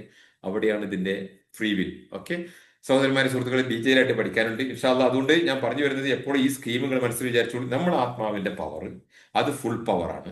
എല്ലാ പ്രശ്നവും എല്ലാ രോഗത്തിനും ഷിഫയാക്കാനുള്ള ഫുൾ പവർ ഉണ്ട്. പക്ഷെ അതിനെ പുറത്തെടുക്കാൻ നമുക്ക് അറിയാത്തത് കൊണ്ട് അതെന്തുകൊണ്ടാണ് അത് മങ്ങിപ്പോകുന്നു? അതെന്തുകൊണ്ടാണ്? നമ്മളെ തന്നെ ഉള്ളിലുണ്ടാകുന്ന പേടി, വിഷമം, ദുഃഖം, സങ്കടം, അനിഷ്ടം, നിരാശ, കുറ്റബോധം, അതുപോലെ ഫ്രസ്ട്രേഷൻ, സന്തോഷമില്ലായ്മ, ഇതൊക്കെ കൂടെ അവിടെ കിടന്ന് ഇങ്ങനെ വെറീസ്, പിന്നെ വെറി, പിന്നെന്താവും, അനിഷ്ടങ്ങൾ വന്ന്, വെറീസ് വന്ന്, പിന്നെ വാശി, ദേഷ്യം, അസൂയ, കുശുമ്പ്, ഇങ്ങനെ അങ്ങോട്ട് പറഞ്ഞു പോകും. ഇതൊക്കെ കൂടെ നെഞ്ചിനകത്തുണ്ടാകുമ്പോൾ നമ്മുടെ പ്രകാശം മൂടപ്പെടും. അപ്പൊ തീരെ പ്രകാശം കിട്ടൂല. ആ പ്രകാശം കിട്ടാതെ വരും. പിന്നെ ഉള്ള പ്രകാശം പുറത്തേക്കിട്ട് റേഡിയേറ്റ് ചെയ്യൂല, പുറത്തേക്ക് ഒരു കിരണമായിട്ട് പുറത്തേക്ക് പോകില്ല. അത് ഉപയോഗിക്കണമെങ്കിൽ എന്ത് ചെയ്യണം? മനസ്സും ശരീരം, മനുഷ്യന്റെ ന്യൂറോ ബയോളജി, മനുഷ്യന്റെ മനസ്സും ശരീരവും, തലച്ചോറും ശരീരവും ഒക്കെ വർക്ക് ചെയ്യണം. അപ്പൊ അതൊക്കെ ഇങ്ങനെ മൂടിക്കെട്ടി ഇങ്ങനെ വെച്ച് കഴിഞ്ഞാൽ പിന്നെ ഇതൊന്നും ഉള്ള പ്രകാശം പുറത്തു വരില്ല. അതുകൊണ്ട് ഉള്ള പ്രകാശം പുറത്തു വരാത്തതുകൊണ്ട് അള്ളാഹുവിന്റെ വലിയ കർമ്മ പദ്ധതിയിൽ നമുക്ക് വലിയ റോളൊന്നും ഇല്ലാന്ന് അർത്ഥം. അള്ള ഇവിടെ വെച്ച ദുനിയാവിൽ വെച്ച ഹൈറും ബർക്കത്തും സംവിധാനങ്ങളൊക്കെ ഉണ്ട്. അതൊക്കെ ഇങ്ങനെ ഇതേമാതിരി സംഗതികളൊക്കെ വളർത്തിയെടുക്കുന്ന ആൾക്കാരൊക്കെ പഠിച്ചെടുത്ത് പോകുന്നു, അവർക്കൊക്കെ സൗഭാഗ്യം കിട്ടുന്നു. പക്ഷെ നമ്മളിത് എന്ത് ചെയ്യുന്നില്ല, നമ്മളിങ്ങനെ ഒതുങ്ങി പതുങ്ങിയതുകൊണ്ട് നമ്മളിതൊന്നും ആ വലിയ കർമ്മ പദ്ധതിയിൽ നമുക്ക് വലിയ റോളൊന്നും ഇല്ല എന്നർത്ഥം. അതുകൊണ്ട് നമ്മുടെ ലൈഫിൽ ഒരു ദാരിദ്ര്യം, ഒരു രോഗം, ഒരു കഷ്ടപ്പാട്, ഒരു ബുദ്ധിമുട്ടൊക്കെ ഇങ്ങനെ വരുന്നു. പിന്നെ നിങ്ങൾ ക്ഷമിക്കും, കാര്യമായിട്ടുള്ളതാ ക്ഷമിക്കും. ഈ ക്ഷമ എന്താ നിങ്ങൾക്ക് അറിയോ? വല്ലാഹി അവിടെയും വലിയ മണ്ടത്തരം നമ്മളെ തലയിൽ കയറ്റിയിട്ടുണ്ട്. ഇൻഷാ അല്ലാ. അപ്പൊ സഹോദരന്മാരെ, സുഹൃത്തുക്കളെ, പ്രോബ്ലം മീൻസ് എന്താ? Disorders in the life. അതെന്താ? നമ്മുടെ ലൈഫിൽ ഉണ്ടാകുന്ന ഡിസോർഡർ എല്ലാ കാര്യത്തിലും. അതുകൊണ്ട് ശ്രദ്ധിച്ചോ, സൂക്ഷിച്ചോ. ശ്രദ്ധിച്ച് സൂക്ഷിച്ചോ, മനസ്സിലായിക്കോ, വേണമെങ്കിൽ കാണാതെ പഠിച്ചോ. നമ്മുടെ ലൈഫിൽ ഉണ്ടാകുന്ന എത്രത്തോളം ഡിസോർഡറുകൾ ഉണ്ടോ, അത്രത്തോളം ജീവിതത്തിൽ പ്രയാസങ്ങൾ വന്നുകൊണ്ടിരിക്കും. ഡിസോർഡർ ഒരു പക്ഷേ കുടുംബപരമായ വിഷയത്തിലായിരിക്കാം. ഇപ്പൊ ഉദാഹരണം, ഭാര്യയും ഭർത്താവും തമ്മിൽ വഴക്കാണെങ്കിൽ, ഈ ഭാര്യയും ഭർത്താവും തമ്മിൽ ഉണ്ടാകുന്ന വഴക്ക് എങ്ങനെയാണ് ഇപ്പൊ എന്റെ ബിസിനസ്സിന് നഷ്ടം വരുന്നത് എന്ന് നിങ്ങൾ ചിന്തിക്കും. ബിസിനസ് ഞാൻ മറ്റൊരു രാഷ്ട്രത്തിലാണ് ചെയ്യുന്നത്. ഇപ്പൊ സൗദിയിലുള്ള ഒരു ബിസിനസ്സാണ്. അത് ഞാൻ ഇവിടെ നിന്നുകൊണ്ടല്ല അവിടെ പോയിട്ട് ഞാൻ ചെയ്യുന്നു, ഇടയ്ക്കിടയ്ക്ക് നാട്ടിൽ വരുന്നു. അല്ലെങ്കിൽ ഞാൻ സൗദിയിൽ നിന്നുകൊണ്ട് എന്റെ ബിസിനസ് അവിടെ ചെയ്യുമ്പോൾ നാട്ടിലുള്ള എന്റെ അടുക്കളയിൽ ഒതുങ്ങിക്കൂടി കഴിയുന്ന ഭാര്യയും ഞാനും തമ്മിൽ എപ്പോ നോക്കിയാലും പ്രശ്നങ്ങളാ. എങ്കിൽ ഈ ഭാര്യയും നീ തമ്മിലുണ്ടാകുന്ന പ്രശ്നം കൊണ്ട് നിന്റെ നെഞ്ചിനകത്ത് ഉണ്ടാകുന്ന കുറെ നെഗറ്റീവായ, ചിലപ്പോൾ അവളോടുള്ള ദേഷ്യമോ വാശിയോ അസൂയ പകയോ കുശുമ്പോ ഒക്കെ ആയിരിക്കാം. അതല്ലെങ്കിൽ അവൾ പറയുന്നത് മനസ്സിലാവുന്നില്ല. അതല്ലെങ്കിൽ കുറെ അരിഷ്ടങ്ങളായിരിക്കാം. അതല്ലെങ്കിൽ അവളുടെ പെരുമാറ്റത്തിന് അവളുടെ ദോഷം കൊണ്ട് നിനക്കുണ്ടായ കുറെ അനുഭവങ്ങളായിരിക്കാം. ഇതെല്ലാം നിന്റെ നെഞ്ചിലുണ്ടാകുമ്പോൾ നിന്റെ പ്രകാശം പുറത്തേക്ക് വരില്ല. അപ്പൊ പിന്നെ നീ സൗദിയിൽ ഇരുന്നു കൊണ്ട് നിന്റെ ബിസിനസ് ചെയ്യുമ്പോൾ ആ ബിസിനസ് സക്സസ് ആവില്ല. അപ്പൊ നിന്റെ ഭാര്യയ്ക്ക് അവിടെ വലിയ റോളൊന്നുമില്ല. അവിടെ ബിസിനസ്സിൽ അവിടെ പണി ആളുകളുമായിട്ടോ അവിടെയുള്ള സ്റ്റോക്കുമായിട്ടോ അവിടെ അക്കൗണ്ട്സ് ഫൈനാൻസുമായിട്ടോ ഒന്നും വെക്ക് വന്നില്ല. പക്ഷെ അവിടെ എന്തുകൊണ്ടാണ് പിന്നെ ഫ്ലോപ്പ് ആവുന്നത്? ഇവിടെ എന്തുകൊണ്ട്? അപ്പൊ നമ്മുടെ പ്രകാശം പുറത്തേക്ക് വരാത്ത രീതിയിൽ ഇതിനകത്ത് പേടിയോ വിഷമോ ദുഃഖമോ സങ്കടം ഉണ്ടായാൽ നമ്മുടെ പ്രകാശം പുറത്തു വരില്ല. അത് നമ്മുടെ ജീവിതത്തിൽ പ്രകാശമില്ലാത്തത് കൊണ്ട് ഈ പ്രകാശം നമുക്ക് വലിയ അള്ളാഹുവിന്റെ ഗ്രേറ്റ് സ്കീം, അള്ളാഹുവിന്റെ വലിയ ലക്കിന്റെ സൗഭാഗ്യത്തിന്റെ അതിലേക്കൊന്നും നമുക്ക് കാര്യമായിട്ട് റോളില്ല, എത്താൻ പറ്റുന്നില്ല. എന്റെ ചിന്ത കൊണ്ട് പ്രവർത്തനം കൊണ്ടൊന്നും എത്തുന്നില്ല. പറഞ്ഞ പോയിന്റ് മനസ്സിലായില്ല? അങ്ങനെയാണ് അവിടെ ഡിസോർഡർ വരുന്നത്. ഇതിപ്പോ ഭാര്യയുടെ ബന്ധം മാത്രമൊന്നുമില്ല. ലൈഫിൽ എന്തെല്ലാം ഡിസോർഡറുകൾക്ക് ഉണ്ടോ അത് നിങ്ങൾ ചിലപ്പോൾ നീട്ടി വെക്കുന്ന പരിപാടിയായിരിക്കാം. എന്തുണ്ടെങ്കിലും ഇങ്ങനെ നീട്ടി വെച്ച് വെച്ച് വെച്ച് ചിലപ്പോൾ നിങ്ങൾ ഭയങ്കര പിശുക്കനായിരിക്കാം. ചിലപ്പോൾ നിങ്ങൾ ധാരാളിത്തം ചെയ്യുന്ന ആളായിരിക്കാം. ചിലപ്പോൾ നിങ്ങൾ ആളുകളോട് പരുഷമായി പെരുമാറുന്ന ആളായിരിക്കും. ചിലപ്പോൾ ആളുകൾ നിങ്ങൾ എന്തെങ്കിലും ഈ വൃത്തികേടുകളൊക്കെ ചെയ്യുന്ന ആളുകളായിരിക്കാം. എന്തോ ആയിക്കോട്ടെ, നിങ്ങളുടെ ജീവിതത്തിൽ ഡിസോർഡർ ഉണ്ടോ? ഉണ്ടെങ്കിൽ നിങ്ങളുടെ പ്രകാശം പുറത്തേക്ക് വരുന്നില്ല, വരുന്ന പ്രകാശം മേലോട്ട് എത്തുന്നില്ല. അതുകൊണ്ട് നിങ്ങൾ അള്ളാഹുവിന്റെ വലിയ സൗഭാഗ്യത്തിന്റെ സാഗരത്തിൽ നിങ്ങൾക്ക് കാര്യമായിട്ട് ഒന്നും റോൾ ഇല്ലാത്തതുകൊണ്ട് നിങ്ങൾക്ക് ഒന്നും കിട്ടുന്നില്ല. അപ്പൊ നിങ്ങളെ വിദ്യാഭ്യാസം പരാജയവും, നിങ്ങളെ പിന്നെ ബിസിനസ്സും ചിലപ്പോൾ കുളവും, നിങ്ങളെ ആരോഗ്യം ചിലപ്പോൾ കുളവും. അതുകൊണ്ട് ഇതിന് നീക്കുമ്പോഴാണ് ഈ പ്രകാശം പുറത്തു വരിക. അതിനെ ബുദ്ധി കൊണ്ട് നമ്മൾ റേഡിയേറ്റ് ചെയ്ത് വിടുമ്പോൾ ബുദ്ധിയും തന്റെ ബോഡി, അതുകൊണ്ടാണ് ജിമ്മൊക്കെ ഇതിന്റെ കൂട്ടർ എന്ന് പറയുന്നത്. Physical work. ഉള്ളു മാറണോ പുറം മാറണോ, പുറം മാറണോ ഉള്ളും മാറണോ, ശരീരം മാറണോ മനസ്സ് മാറണോ, മനസ്സ് മാറണോ ശരീരം മാറണോ. മനസ്സ് വേറെ ശരീരം വേറെ ഇല്ല. നമ്മൾ ചെയ്യുന്നതോ ഈ മനസ്സും മാറ്റില്ല ശരീരം മാറ്റില്ല. പിന്നെ കാര്യമായിട്ട് വേദന കേൾക്കും, അതൊരു തൃപ്തിയാ. കുറെ വേദന കേട്ടാ കുറെ എന്തൊക്കെ ചെയ്തു എന്ന് വിചാരം. അല്പജ്ഞാനം അമിതഭക്തിയും അത് വല്ലാത്ത വേറെ സാധനം, ഒരു രോഗം. അത് നിങ്ങളെ ആത്മാവിന്റെ പ്രകാശത്തെ മൂടിയിടുന്ന മറ്റൊരു രോഗമാണ്. അതിനപ്പുറത്തേക്ക് ഭയം, ഭയഭക്തി തക്കുവ എന്ന് പറഞ്ഞു കഴിഞ്ഞാൽ ഭയഭക്തി എന്നാണ്. ഇത് എവൻ പറഞ്ഞുണ്ടാക്കിയത് ഈ ഭയഭക്തി എന്ന സാധനം? അല്ലടോ, ഭയഭക്തിയല്ല, പ്രതീക്ഷയാ. ഭയവും വേണം പ്രതീക്ഷയും വേണം, രണ്ടും ഒരുമിച്ച ഇബിൽ കൈ പറഞ്ഞതുപോലെ ഒരു പക്ഷിയുടെ ചിറക് പോലെ. അതുകൊണ്ട് അല്പജ്ഞാനം അമിതഭക്തി ഉണ്ടായാൽ നിങ്ങൾക്ക് നിങ്ങൾക്ക് അല്പം ശരിക്കും നിങ്ങൾക്ക് അള്ളാഹുവിന്റെ കാരുണ്യത്തിൽ പ്രതീക്ഷയില്ലെങ്കിൽ നിങ്ങളുടെ ജീവിതത്തിൽ പരാജയം ഉണ്ടാവൂ. അള്ളാഹുവിന്റെ കാരുണ്യത്തിൽ നിങ്ങൾക്ക് പ്രതീക്ഷയില്ലെങ്കിൽ, അള്ളാഹിനെ കുറിച്ച് നിങ്ങൾക്ക് നല്ല ചിന്തയല്ലെങ്കിൽ, അല്ല എനിക്ക് ഞാൻ അള്ളാഹുവേ ഞാൻ എന്ത് ചെയ്തു എനിക്ക് ഇങ്ങനത്തെ കഷ്ടപ്പാട് തരാന്നൊക്കെ നിങ്ങൾ പറഞ്ഞു കഴിഞ്ഞാൽ നിങ്ങളെ മൈൻഡിൽ എന്താണോ ഉള്ളത് അള്ളാഹിനെ കുറിച്ച് ചീത്ത വിചാരമുള്ളത്. അതോ പിന്നെ അല്ല എനിക്ക് ഇങ്ങനെ വിധിച്ചു, അല്ല എനിക്ക് ഇങ്ങനെ വിധിച്ചു, നിങ്ങൾ അള്ളാഹിനെ കുറ്റാ പറയുന്നത്? അല്ല എങ്ങനെ നിങ്ങൾ പ്രവർത്തനം സ്വീകരിക്കാൻ പോകുന്നത്? നിങ്ങൾ അള്ളാഹിനെ കുറിച്ച് കളവാ പറയുന്നത്. എടോ അല്ല, അല്ല പറയാണ് ഞാൻ നിനക്ക് അങ്ങനെയും വിധിച്ചിരുന്നു ഇങ്ങനെയും വിധിച്ചിരുന്നു, നീ പഠിക്കാൻ പോകുന്ന കാലത്ത് പഠിച്ചില്ല, വാട്ട് കാൻ യു ഡു? നിനക്ക് നല്ല പ്രപ്പോസൽസ് വന്നു, അത് നീ ആക്സെപ്റ്റ് ചെയ്തില്ല, പിന്നെ അതിന് പകരം നീ പ്രേമിച്ച് നടന്നു. So what can you do? അതുകൊണ്ട് നീയായിട്ട് തെരഞ്ഞെടുത്തതാണ് നിനക്ക് കിട്ടും. അത് ഇന്നെ കുറ്റം പറഞ്ഞിട്ടൊന്നും കാര്യമില്ല. ഇതാണ് അള്ളാന്റെ സ്റ്റാൻഡ്. അത് നമ്മൾ അള്ളാനെ കുറ്റം പറയൽ ആദ്യം നിർത്തണം. ഒരു സംശയമില്ല, അള്ളാനെ കുറ്റം പറയൽ നിർത്തിയേ പറ്റൂ. അള്ള എനിക്ക് അങ്ങനെ വിധിച്ചു ഇല്ല, അള്ള പലതും വിധിച്ചിരുന്നു. പക്ഷെ നിന്റേതായിട്ടുള്ള മണ്ടത്തരം കൊണ്ട് നീ പല വിട്ടിത്തോ ചെയ്തു. അതുകൊണ്ട് നിനക്കത് കോൺസിക്വൻസ്, അതിന്റെ പ്രത്യാഘാതങ്ങൾ വരുന്നു. പറഞ്ഞു വരുന്നത്, ഇതിനകത്തുള്ള പ്രകാശം ഫുൾ പവറാണ്. അതിനെ തടയിടുന്ന എൻ്റെ ഉള്ളിലുണ്ടാകുന്ന പേടി, വിഷമം, ദുഃഖം, സങ്കടം, നിരാശ, കുറ്റബോധം, അതുപോലുള്ള അസൂയ, പക, കുശുമ്പ്, വാശി, ദേഷ്യം, വെറുപ്പ്, ഈ സാധനം എല്ലാം ഞാൻ പുറത്തിട്ടാൽ എന്റെ പ്രകാശം പുറത്തേക്ക് വരും. അതിന് പിന്നെ ഞാൻ എൻ്റെ ബുദ്ധിയുടെ കൂടുതൽ കൂടുതൽ ന്യൂറോൺസ് വർക്ക് ചെയ്ത് ദിവസവും എത്ര കാലം പഠിച്ചാലും തീരാത്ത ന്യൂറോൺസ് ഉണ്ട് ഇതിൽ. ഓരോ പുതിയ അറിവ് കിട്ടുമ്പോൾ രണ്ട് ന്യൂറോൺസ് തമ്മിൽ കണക്ട് ആവും, അവിടെ ഒരു ഇലക്ട്രിസിറ്റി പാസ് ചെയ്യുന്നു. ദിസ് വൈറ്റൽ എനർജി, അതാണ് ശരീരത്തിന്റെ എനർജി, അതാണ് മനസ്സിന്റെ സ്പിരിച്വൽ എനർജി. അതുകൊണ്ട് ആ എത്ര പഠിച്ചാലും തീരാത്ത ന്യൂറോൺസ് ഉണ്ടാവുന്നു, ഉണ്ട് എന്ന് മാത്രമല്ല 86 ബില്യൺ ന്യൂറോൺസ് ഉണ്ട് എന്ന് മാത്രമല്ല പുതിയ ന്യൂറോൺസിനെ അത് സൃഷ്ടിക്കും. 97 വയസ്സാകുന്നത് വരെ പുതിയ ന്യൂറോൺസ് സൃഷ്ടിക്കുന്ന സയൻസ് പറയുന്നത്. അപ്പൊ അത് സൃഷ്ടിച്ചുകൊണ്ടിരിക്കണം. അതുപോലെ മസിൽ, ബോഡിയിലെ മസിൽ റിക്രൂട്ട്മെന്റ് എന്ന് പറയാ. ബോഡിയെ കൂടുതൽ എന്റെ നെർവസ് സിസ്റ്റത്തിലേക്ക് കണക്ട് ചെയ്യണം. എന്റെ നെർവസിന്റെ പ്രവർത്തനം ബോഡി എല്ലാ മസിലുകളിലേക്കും എത്തുന്ന രീതിയിൽ ഞാൻ ബോഡിയെ ചലിപ്പിച്ച്, അപ്പൊ ബോഡി കൊണ്ട് ചെയ്യുന്ന പ്രവർത്തനം, ബോഡിയെ, അത് ജിമ്മാകാം, അടുക്കള ജോലിയാകാം, കൂലിപ്പണിയാകാം, നിങ്ങൾ കരാട്ടയാകാം.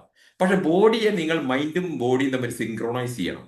മൈൻഡ് കൊണ്ട് ബോഡിയെ ബോഡിയെ നിയന്ത്രിക്കുന്നത് മൈൻഡ് കൊണ്ടാക്കുമ്പോഴാണ് ഈ പ്രവർത്തനം. അപ്പോഴാണ് നമ്മൾ എന്ത് ചെയ്യുന്നത്, നമ്മുടെ പ്രകാശം ഭയങ്കര ഉയരത്തിലേക്ക് പോകുന്നത്. അപ്പൊ അള്ളാഹുവിന്റെ വലിയ ഗ്രേറ്റ് സ്കീം ഓഫ് അഫയേഴ്സിൽ നമുക്ക് വലിയ റോളുണ്ട്. അപ്പൊ നമ്മൾ എറിഞ്ഞാൽ നല്ല കൊലയിലേക്ക് എത്തും. അല്ലെങ്കിൽ നമ്മൾ എറിഞ്ഞാൽ അടിയിലെ കൊലയിലെ കൊണ്ട് അത് 4 മാങ്ങണ് കിട്ടും. അല്ലെങ്കിൽ ഉയരത്തിലേക്ക് എത്താൻ നല്ല നീട്ടി എറിയണ്ടേ? ഉയരത്തിലേക്ക് എറിയണമെങ്കിൽ നല്ല കല്ല് ശക്തമായി സൂക്ഷിച്ചെറിയണ്ടേ? അപ്പൊ അതുകൊണ്ടാണ് അപ്പൊ ലക്കിന് അതാ ഞാൻ പറയുന്നത്. നിങ്ങൾ ദരിദ്ര കുടുംബത്തിൽ ജനിച്ചോ, അത് നിങ്ങളെ കുറ്റമല്ല. പക്ഷെ നിങ്ങൾ ദരിദ്രനായി തുടരുന്ന, ദറ്റ്സ് യുവർ ഫാൾട്ട്. അത് നിങ്ങളെ ഫാൾട്ടാണ്. ഇത് നിങ്ങൾ ആരെ കുറ്റം പറയുന്നത്? സുബ്ഹാനക യാ അള്ളീം, അള്ളാഹുവിനെ കുറ്റം പറയുന്നത്. അള്ളാഹ് അങ്ങനെ വിധിച്ചു ഇങ്ങനെ വിധിച്ചു എന്നും പറഞ്ഞിട്ട്. അള്ളാഹ് ഓപ്പണാക്കി തന്ന ഒരുപാട് കാര്യമുണ്ട്, ഹലാലായിട്ടുള്ള ഒരുപാട് കാര്യങ്ങളുണ്ട്. അത് പോയി ചെയ്യ്, കിട്ടും. അപ്പൊ ഞാൻ പറഞ്ഞു വരുന്ന സഹോദരന്മാരെ, വിധി വിശ്വാസം എങ്ങനെയാണ് നമുക്ക് ബ്ലോക്കായി വരുന്നത് മനസ്സിലായോ? യെസ്. ഇനി ഇനി ഞാൻ കാര്യം പറയാം. ഇത് ഞാനിങ്ങനെ വെറുതെ പറയുന്നതല്ല. ലോകത്ത് അറിയപ്പെടുന്ന സൈക്കോളജിസ്റ്റ് കാൾ ജങ്, അദ്ദേഹം നിരീശ്വരവാദിയാ. പക്ഷെ അയാൾ പറഞ്ഞത് സത്യമായിരുന്നു. ആൽബർട്ട് ഐൻസ്റ്റീൻ നിരീശ്വരവാദിയാ, പറഞ്ഞത് സത്യമായിരുന്നു. സിഗ്മണ്ട് ഫ്രോയിഡ് നിരീശ്വരവാദിയാ, പറഞ്ഞത് സത്യമായിരുന്നു.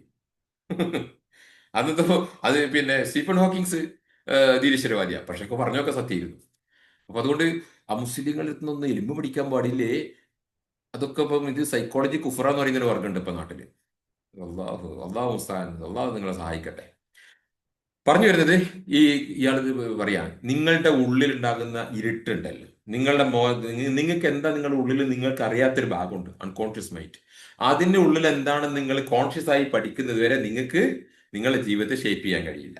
നിങ്ങളുടെ ആ അൺകോൺഷ്യസ് മൈൻഡിൽ ഉണ്ടാകുന്ന നിങ്ങളുടെ ഉള്ളിൽ തന്നെ നിങ്ങൾക്ക് പോലും അറിയാത്തത് ആണ് നിങ്ങളുടെ ജീവിതത്തെ നിയന്ത്രിക്കുക. അതിനെ നിങ്ങൾ വിധി എന്ന് വിളിക്കും. വിധി അതല്ല, വിധി മേലുള്ളതാണ്. അത് നിങ്ങൾ ഈ കോലം കാട്ടിയത് കൊണ്ട് ഇത് നിങ്ങൾ വിധിയായി. പക്ഷെ നിങ്ങൾ ഇവിടെ തിരുത്തിയാൽ മതിയായിരുന്നു, അപ്പുറത്ത് വിധി അപ്പുറത്തായിരുന്നു ആകുമായിരുന്നു. അപ്പൊ പറഞ്ഞു മനസ്സിലായി, ഇതൊക്കെ ഒരു deep psychology. So deliberate intent, ഒരു ഉദ്ദേശത്തെ പ്രവൃത്തിയാക്കി മാറ്റുന്നതാണ് ഡെലിബറേറ്റ് ഇന്റന്റ്. ഒരു ഉദാഹരണം പറയാം. ഇപ്പൊ ഒരാൾക്ക് ഹജ്ജ് എന്ന് പറഞ്ഞ സംഗതി അറിയില്ല വിചാരിച്ചു. ആൾക്ക് ഹജ്ജിനെ കുറിച്ചൊരു ക്ലാസ് കേട്ടു, അല്ലെങ്കിൽ ഹജ്ജിനെ കുറിച്ച് ഒരാൾ പറഞ്ഞു കൊടുത്തു. ഹജ്ജ് ഉണ്ടല്ലേ, ഓഹോ അങ്ങനെയാ. ആ ഹജ്ജ് എന്നൊരു അറിവ് കിട്ടി. അറിവ് കിട്ടിയ ഉടനെ അയാളെ മനസ്സിൽ ഒരു ആഗ്രഹം വരും, അങ്ങനെയാണെങ്കിൽ എനിക്ക് ഹജ്ജ് ചെയ്യണോ. അതാണ് അയാളെ മഷിയത്ത്. ആ മഷിയത്തിൽ നിന്ന് പിന്നെ അയാൾക്ക് ഈ മഷിയത്ത് ഇങ്ങനെ പ്രവർത്തിച്ചുകൊണ്ടിരിക്കും. ഹജ്ജ് ചെയ്യണം അല്ലെ, മരിക്കണിന് മുമ്പ് ഒരു ഹജ്ജ് ചെയ്യണം, അല്ലെങ്കിൽ പിന്നെ ഇയാളത് എന്ത് ചെയ്യും, അല്ല അടുത്ത വർഷം എനിക്ക് ഹജ്ജിന് പോകണം, അല്ലെങ്കിൽ അടുത്ത 3 വർഷം കൊണ്ട് എനിക്ക് ഹജ്ജിന് പോകണം. അപ്പൊ ഈ മഷിയത്തിൽ നിന്ന് നീയത്തുണ്ടായി. ഈ മഷിയത്തിൽ നിന്ന് നീയത്തുണ്ടായി. ഈ നീയത്താണ് ഈ നീയത്ത് പിന്നെ ഇയാൾ പ്രവർത്തിക്കാൻ തുടങ്ങുമ്പോഴാണ് എന്ത് ചെയ്തത്, ഒരു ഹജ്ജ് ഗ്രൂപ്പ് കണ്ടെടുത്തു, പാസ്പോർട്ടിന് അപ്ലിക്കേഷൻ കൊടുത്തു, അപ്പൊ അതിന് വേണ്ടുന്ന പൈസ സ്വരൂപിച്ചു. അപ്പൊ എന്താ ഇതിന് വേണ്ടി പ്രവർത്തനം, ആ നെയ്യത്തിനെ പ്രവർത്തനമാക്കി മാറ്റുന്ന പ്രക്രിയയാണ് എന്ത്? Deliberate intent. ആ ഡെലിബറേറ്റ് ഇന്റന്റ് ആണ് ഇത് കൂവത്തായി മാറുന്നത്, കുതിർത്തായി മാറുന്നത്. അപ്പൊ ഈ അള്ള കതിറാക്കിയ സാധനം ഇപ്പൊ ഇങ്ങനെ ജീവിതത്തിൽ പ്രയോഗവൽക്കരിച്ചത്, കുതിർത്തുന്ന സാധനം അള്ള കതിറാക്കിയതാണല്ലോ. ഈ കുതിരത്തിനെ എങ്ങനെ നമ്മൾ എന്ത് കൂവത്താക്കി മാറ്റിയത്, പ്രവൃത്തിയാക്കി മാറ്റിയത്? ഡെലിബറേറ്റ് ഇന്റന്റ് കൊണ്ട്. ഇത് വെറും ആഗ്രഹം വെച്ച് ഇങ്ങനെ നടന്നാൽ മതിയായിരുന്നു? പറ്റൂല. അപ്പൊ അതുകൊണ്ട് നിയ്യത്ത്, മഷിയത്ത്, പിന്നെ നോളേജ്, ഐ മീൻ എൽമ്, മഷിയത്ത്, നിയ്യത്ത്, ഇറാത്ത്, കൂവത്ത്, ഇതിലൂടെയാണ് പ്രവൃത്തി നടക്കുന്നത്. ഈ ഡെലിബറേറ്റ് ഇന്റന്റിനെ മപ്പളാര് വിളിക്കുന്ന പേരാണ് ദുആ. ഡെലിബറേറ്റ് ഇന്റന്റ് അതല്ല. നിങ്ങൾ ദുആ ചെയ്യാന്നാണ് കുറെ ഇപ്പൊ ആൾക്കാർ പറയും അസ്സലാമു അലൈക്കും, നിങ്ങൾ ദുആ ചെയ്യൂട്ടോ. ഞാൻ ചോദിക്കും, ഞാൻ എന്താ ദുആ ചെയ്യേണ്ടത്? അങ്ങനത്തെ അറിയില്ല, ഏത് ടീമാന്ന് നിങ്ങൾക്ക് അറിയാം. നമ്മുടെ നാട്ടിൽ അതിനായിട്ട് കുറച്ച് മൂല്യന്മാരുണ്ട്. ദുആ കരോ. ഞാൻ പറയും ദിക്ർ കരോ. ദുആയിലാണ് വലുത് ദിക്റാണോ? ദുആയില് അള്ളാഹ്ക്ക് ഏതാ ഇഷ്ടം? ദുആയാണോ ദിക്റാണോ? അള്ളാഹ്ക്ക് ഇഷ്ടം ദിക്റാ. ഉലമാക്കൾ പറയട്ടെ, ഷെയ്ഖുൽ ഇസ്ലാം ഇബ്നു തൈമിയ്യ പോലെയുള്ള പണ്ഡിതന്മാർ പറയട്ടെ, ദുആയേക്കാൾ അള്ളാഹ്ക്ക് ഇഷ്ടം ദിക്റാണ്. ദിക്റിൽ തന്നെ ഏറ്റവും വലിയ ദിക്ർ, അള്ളാഹ്ക്ക് ഏറ്റവും ഇഷ്ടമുള്ള ദിക്ർ ഏതാ? അള്ളാഹിനെ പുകഴ്ത്തുന്ന ദിക്റാണ്. ആ ദിക്റിൽ തന്നെ എന്താണ്? അതാണ് തസ്ബീഹുകളും തഹ്ലീലുകളും തക്ബീറുകളും പിന്നെ തഹ്മീദുകളൊക്കെ, അല്ലേ? അതിൽ തന്നെ അള്ളാഹ്ക്ക് ഏറ്റവും ഇഷ്ടം ഏതാ? നമ്മൾ പറയുന്നത് എല്ലാം അള്ളാഹ്ക്ക് ഇഷ്ടം. അതിലേറ്റവും ഇഷ്ടം പ്രവാചകൻ പഠിപ്പിച്ചത്. അതിനേക്കാൾ അള്ളാഹ്ക്ക് ഇഷ്ടം ഏതാ? അള്ളാഹിന്റെ കിതാബിലുള്ളത്. അതുകൊണ്ട് അള്ളാഹിന്റെ കിതാബ് ഓതുന്നതാണ് നിങ്ങൾക്ക് ദിക്ർ ചൊല്ലുന്നതിനേക്കാൾ കൂടുതൽ, ദുആ ചെയ്യുന്നതിനേക്കാൾ കൂടുതൽ നിങ്ങൾക്ക് അള്ളാഹ്ക്ക് ഇഷ്ടം, കൂടുതൽ സ്വീകാര്യം ഉണ്ടാകും. അപ്പൊ ഖുർആൻ ഓതുക. എന്നാ ശരി, എന്നാ പിന്നെ ഒരു 3 ഖത്ത് ഒരു മാസം തീർത്തിട്ടേ ഉള്ളൂ. ഖത്തം തീർക്കാനായിട്ട് ചില കൗമുണ്ട്. ചോദിച്ചു, ഈ എത്ര കൊല്ലായി ഖത്തം തീർക്കാന്ന് വെച്ചിട്ട്, ഞാനൊരു 12 വർഷമായി, കഴിഞ്ഞ ഹജ്ജിന് പോയി വന്നില്ല, പിന്നെ എല്ലാ മാസം 3 ഖത്തം തീർക്കും. സാറായി. എത്ര തവണ ഇതിന്റെ അർത്ഥം ഒന്ന് പഠിച്ചിട്ടുണ്ട്? അർത്ഥമൊന്നും പഠിച്ചിട്ടില്ല. പിന്നെന്താടൂ? അപ്പൊ നിങ്ങൾ ഈ ഓതി ഖത്തം തീർക്കുന്ന ദിക്ർ അള്ളാഹ്ക്ക് ഇഷ്ടം. പക്ഷെ അതിന്റെ അപ്പുറത്താണ് എന്ത്? അതിന്റെ നിങ്ങൾ പഠിക്കുന്നത് അള്ളാഹ്ക്ക് ഇഷ്ടം. അർത്ഥം പഠിക്കുന്നത്, മഅന പഠിക്കുന്നത്, മീനിങ് പഠിക്കുന്നത്, അതിലേറെ ഇഷ്ടം എന്താ? പഠിക്കുകയും പ്രവർത്തിക്കുകയും ഇത് മറ്റുള്ളവർക്ക് അറിവ് കൊണ്ട് ഉപകാരം ചെയ്യുക. അതുകൊണ്ടാണ് ഷെയ്ഖുൽ ഇസ്ലാം ഇബ്നു തൈമിയ്യ പറഞ്ഞത്, അള്ളാഹ്ക്ക് ഏറ്റവും ഇഷ്ടമുള്ളത്, നിങ്ങളെ ഫറലാക്കപ്പെട്ട കാര്യങ്ങൾ കഴിഞ്ഞാൽ അള്ളാഹ്ക്ക് ഏറ്റവും ഇഷ്ടപ്പെട്ടത് ജനങ്ങൾക്ക് teaching the people to do good, ജനങ്ങൾക്ക് നന്മ ചെയ്യും. അല്ല, അപ്പൊ അതിപ്പോ ഈ ഖുർആൻ ക്ലാസ് അല്ലേ, അത് മാത്രമല്ല, മതപരമായ കാര്യത്തിലല്ലേ ഉള്ളൂ, എല്ലാത്തിനും അല്ലടോ. എല്ലാ കാര്യവും മതപരമാണ്. ലോകത്തിലെ എല്ലാ അറിവും നിങ്ങൾ ഇസ്ലാമിന്റെ അറിവാണ്, ഇൽമാണ്, മതപരമായ അറിവാണ്. എന്താണെന്ന് അറിയോ? നിങ്ങൾക്ക് എന്തൊരു അറിവ് കിട്ടിയാലും ആ അറിവ് മുഴുവൻ മതപരമായ അറിവാക്കാൻ പറ്റും. എങ്ങനെ? ആ അറിവ് മുഴുവൻ നിങ്ങൾക്ക് മതപരമായ അറിവാക്കാൻ പറ്റും. കാരണം ആ അറിവിന്റെ പിന്നിലുണ്ടാകുന്ന ഹിക്മത്തുകളും അള്ളാഹുവിലേക്ക് അത് കണക്ട് ചെയ്ത് ചിന്തിച്ചാൽ, നിങ്ങൾ ലോകത്ത് ഏത് അറിവ് പഠിച്ചാലും നിങ്ങൾ അള്ളാഹുവിലേക്ക് കണക്ട് ചെയ്തോ, അത് മതപരമായ അറിവാണ്. പൂർവികരായിട്ടുള്ള ഉലമാക്കൾ അങ്ങനെയായിരുന്നു. പണ്ടത്തെ ഉലമാക്കളുടെ പ്രത്യേകത എന്തായിരുന്നു? ആലിമായ വക്കീല്, ആലിമായ ഭരണാധികാരി, ആലിമായ നായകൻ, ആലിമായ പടയാളി, ആലിമായ കച്ചവടക്കാരൻ, ആലിമായ കൂലിപ്പണിക്കാരൻ, ആലിമായ എല്ലാം ആലിമീങ്ങൾ. ഇൽമുള്ളവര് കച്ചവടക്കാരും ബിസിനസ്സുകാരും കൃഷിക്കാരും രാജാക്കളും മന്ത്രിമാരും പിന്നെ പടനായകന്മാരും സമൂഹത്തെ നയിക്കുന്നവരും ഒക്കെ ആലിമീങ്ങളായിരുന്നു. അപ്പൊ എൽമും മറ്റതും കൂടി വേറിച്ച്, എൽമ് അത് ഇവിടെ അഫ്ദലുലമ ഇത് ഇങ്ങനെ ഒന്ന് അറബി കോളേജിൽ കൂടെ തന്നെ പോവുക, മറ്റത് ഞാൻ ഇങ്ങനെ വേറെ എഞ്ചിനീയറിംഗ് ആയാലും പോവുക. ഇത് രണ്ടും തിരിച്ചതോടുകൂടി തന്നെ പോയി നശിച്ചു. കാരണം ഇതില്ലാതെ അതും, അതില്ലാതെ ഇതൊന്നും വേസ്റ്റാ. Meaning and purpose of the life, Allah സൃഷ്ടിച്ച ലക്ഷ്യമില്ല, അതിന്റെ മീനിങ് കിട്ടൂല. പറഞ്ഞ മനസ്സിലായില്ലേ? അപ്പൊ ഇത് രണ്ടും വേറെടുത്തിയതാണ് ഏറ്റവും വലിയ മുസീബത്ത് എന്ന് പറഞ്ഞാൽ. ഇതിനായിട്ടൊരു കൗമാണ് നമ്മളെ നാട്ടിലുള്ളത്. ഇപ്പൊ എതിരാ എന്ത് ഭൗതിക വിദ്യാഭ്യാസം ഹറാം എന്ന് പറയുന്ന പുതിയ കൗമ വന്നിട്ടുണ്ട്. മഞ്ചേരി ഉണ്ട്, നിങ്ങളെ മഞ്ചേരി ഉണ്ട് ഒരു തലക്ക് വെളിയില്ലാത്തൊരു ടീമുണ്ട്. ഇപ്പോ പോയി പഠിച്ചു നോക്ക്. ഭൗതിക വിദ്യാഭ്യാസം ഹറാമെന്നാ. ഓട്ടെ, നമ്മളെ വിഷയം അതല്ലല്ലോ, എന്നാലും പറയാം. അപ്പൊ അതുകൊണ്ട് ഈ ഡെലിബറേറ്റ് ഇന്റന്റ് എന്ന് പറഞ്ഞാൽ, നിങ്ങൾ നിങ്ങൾ ഉദ്ദേശിക്കുന്ന കാര്യങ്ങൾ നിങ്ങൾ ഏത് വഴിക്ക് പ്രവൃത്തിയാക്കി തീരുന്നോ, വലിയ ഹിമത്തവല്ല, ആ വഴി തിരിഞ്ഞ വഴിയിൽ അല്ല നിങ്ങളെ വിടും. ആ വഴിയിൽ അല്ല നിങ്ങൾ വിടും. ഇതാണ് ഡെലിബറേറ്റ്. ആ ഡെലിബറേറ്റ് ഇന്റന്റ് എന്താണ്? Focusing on your intention. നിങ്ങളെ ഉദ്ദേശത്തിൽ നിങ്ങൾ ഫോക്കസ് ചെയ്ത് is refer to as deliberate intent. അതാണ് deliberate intent. It involves intentionally. അതിലെന്താണ്?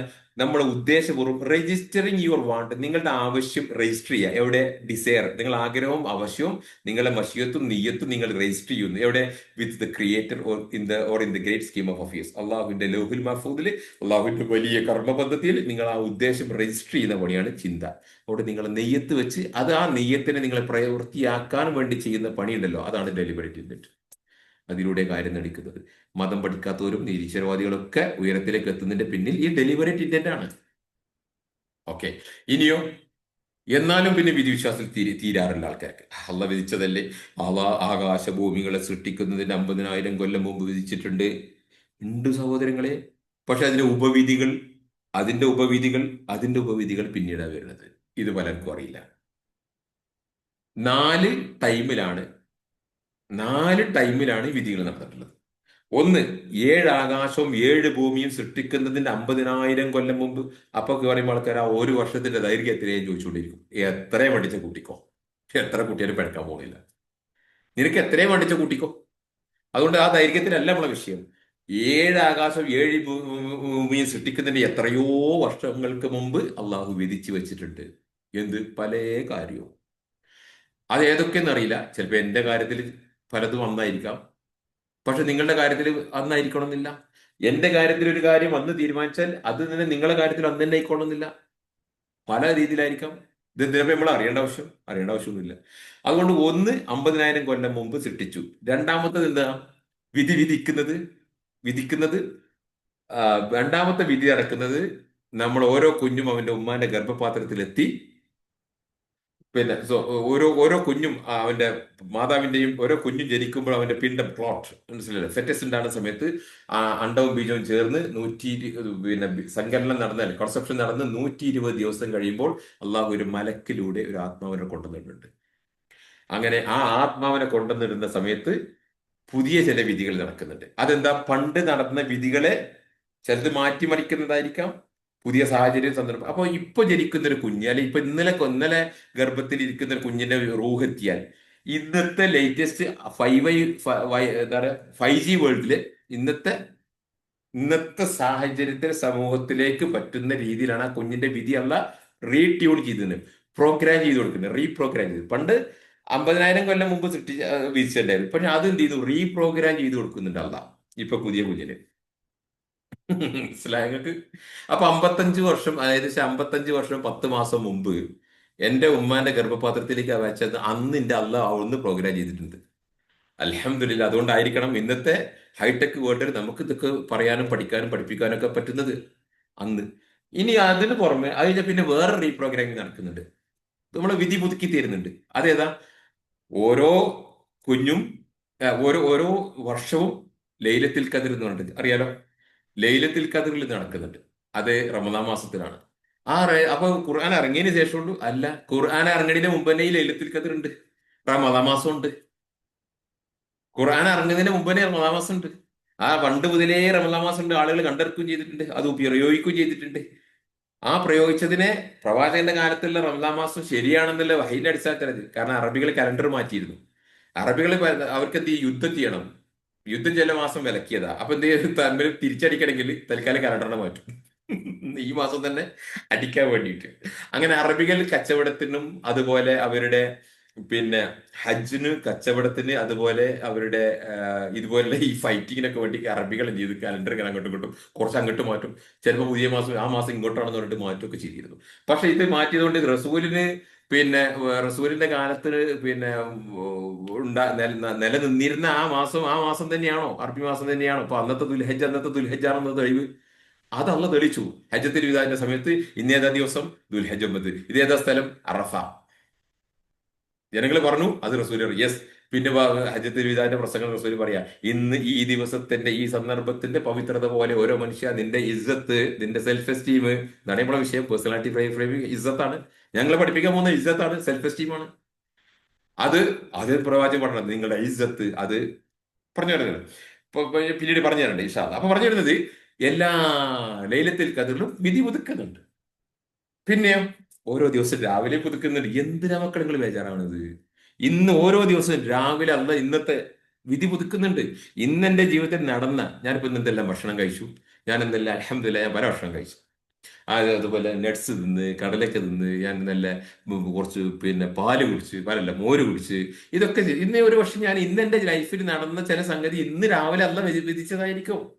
ഇതുവരെ എന്റെ വിധിയിലില്ലാത്ത ഇന്ന് രാവിലെ മാത്രം അല്ല ചേഞ്ച് ആക്കിയതായിരിക്കും. അപ്പൊ ഈ പഴയ പണ്ടേ വിധിച്ചു എന്ന് പറയുന്നത് വെച്ചാൽ ഈ പണ്ടേ വിധിച്ചതൊക്കെ ഓരോ സമയത്തും അല്ല പുതുക്കി പുതുക്കി പുതുക്കി തരുന്നുണ്ട്. പിന്നെ അതൊക്കെ ഇന്ന് ബെസ്റ്റ് ചൂട്ട് ഇന്നത്തെ ജീവിതത്തിന് വേണ്ടി ഇന്ന് അല്ലത് റിഫ്രഷ് ചെയ്ത് തരുന്നുണ്ട്. എന്നിട്ട് പോലും അത് കണ്ടെടുത്ത് പഠിച്ച് മനസ്സിലാക്കി ഇന്നത്തെ ജീവിതത്തിന്റെ ഉത്തരവാദിത്തം ഏറ്റെടുക്കാൻ പറ്റില്ല. പിന്നെ എന്തിനും നന്നടാ മനുഷ്യ നീനെ. ഇന്നത്തെ ജീവിതത്തിന്റെ ഹൈറും ഷെറും തീരുമാനിക്കാനുള്ള, ഇന്നത്തെ ജീവിതത്തിന്റെ വിജയവും പരാജയവും തീരുമാനിക്കുവാനുള്ള ഉത്തരവാദിത്തം ഏറ്റെടുക്കുവാനും നിന്നെ കൊണ്ട് കഴിയുന്നില്ല. പിന്നെ എന്തിനാണോ എന്തിനാ നീ നല്ലത്? ആണ് എന്റെ ചോദ്യം. കാരണം ഉത്തരവാദിത്തം ഏറ്റെടുക്ക്. അതുകൊണ്ട് അള്ളാനെ കുറ്റം പറയുന്നത് നിർത്ത്. അല്ല എനിക്ക് അങ്ങനെ വിധിച്ചു, അല്ല ഇങ്ങനെ വിധിച്ചു. യെസ്, അല്ല അങ്ങോട്ടും വിധിച്ചിരുന്നു ഇങ്ങോട്ടും വിധിച്ചിരുന്നു, അപ്പടി വിധിച്ചു ഇപ്പടി നീ സെലക്ട് ചെയ്തത് ഇങ്ങനെയാണ്. അതുകൊണ്ട് അതിനൊക്കെ അതിൻ്റെതായിട്ട് വരും. അതുകൊണ്ട് you have a great role in your life. നിനക്ക് ആണ് നിന്റെ ജീവിതത്തിലെ മെയിൻ റോൾ എന്ന് മാത്രമല്ല കംപ്ലീറ്റ് റോള്. അത് അല്ല പറഞ്ഞ കുറെ വിജയമുണ്ട്. ജീവിതത്തിന്റെ വിജയ പരാജയം, നന്മ തിന്മകൾ. ഇവിടെ അല്ല പറയാ ഇത് ഞാൻ പലതും വിധിച്ചിട്ടുണ്ടാകാം, അതൊന്നും നിങ്ങൾ നോക്കണ്ട. ഞാൻ പലതും വിധിച്ചിട്ടുണ്ടാകാം, അതൊന്നും നിങ്ങൾ നോക്കണ്ട.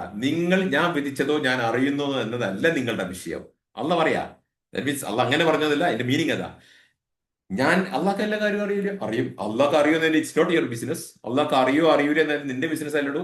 അള്ള നിന്നെ ഏൽപ്പിച്ചത് അള്ളാഹ്ക്ക് അറിയുന്നത് ഏതൊക്കെ നോക്കി കണ്ട് പഠിച്ച് മനസ്സിലാക്കാനല്ല. നിനക്ക് എന്തെല്ലാം ചെയ്യാൻ പറ്റും ചെയ്യാൻ പറ്റൂല അതിന്റെ ഉത്തരവാദിത്വം നീ ഏറ്റെടുക്കുക. അതുകൊണ്ട് എടുത്താൽ ഏറ്റവും നല്ല സ്വർഗീയ അനുഭൂതി നിനക്ക് കിട്ടും. ഇല്ലെങ്കിലോ പിഴച്ചു പോയാലോ ഏറ്റവും വലിയ വേദന തീയ. ആ തീയിലിട്ട് ഇങ്ങനെ കത്തിക്കുകയും ചെയ്യും. അതുകൊണ്ട് പൂർണ്ണ ഉത്തരവാദിത്വം നമ്മൾ എടുക്കുന്നില്ല. പൂർണ്ണ ഉത്തരവാദിത്വം നമുക്ക് ആയതുകൊണ്ട് തന്നെ ഏറ്റവും വലിയ ശിക്ഷയും ഏറ്റവും വലിയ രക്ഷയുമാണ് നൽകുന്നത്. അതുകൊണ്ട് സ്വന്തം ജീവിതത്തിന്റെ ഉത്തരവാദിത്വം ഏറ്റെടുക്കാനുള്ള തന്റെ ഇടം കാണിക്കണം. അതാണ് ഒരു മനുഷ്യൻ. അള്ളാനെ കുറ്റം പറയണ്ട. അള്ളാനെ കുറ്റം പറയൽ നിർത്ത്. വിധി വിശ്വാസത്തെക്കുറിച്ച് നിങ്ങൾ ശരിയായ രീതിയിൽ മനസ്സിലാക്കിയാൽ മാത്രമേ നിങ്ങൾക്ക് അള്ളാനെ കുറ്റം പറയൽ നിർത്താൻ കഴിയുള്ളൂ. അല്ലെങ്കിൽ നിങ്ങൾ കുറ്റം പറഞ്ഞുകൊണ്ടേയിരിക്കും. മനസ്സിന്റെ ഉള്ളിൽ അതാണ്. മനസ്സിന്റെ ഉള്ളിൽ അന്ന് അങ്ങനെ വെച്ച് ഇനിയിപ്പോ ഇതെങ്ങനെ നടക്കുമോന്നാ, അന്ന് ഇങ്ങനെ ഉദ്ദേശിച്ചിട്ടുണ്ട്, ഇനിയിപ്പോ ഇതെങ്ങനെ നടക്കുമോ.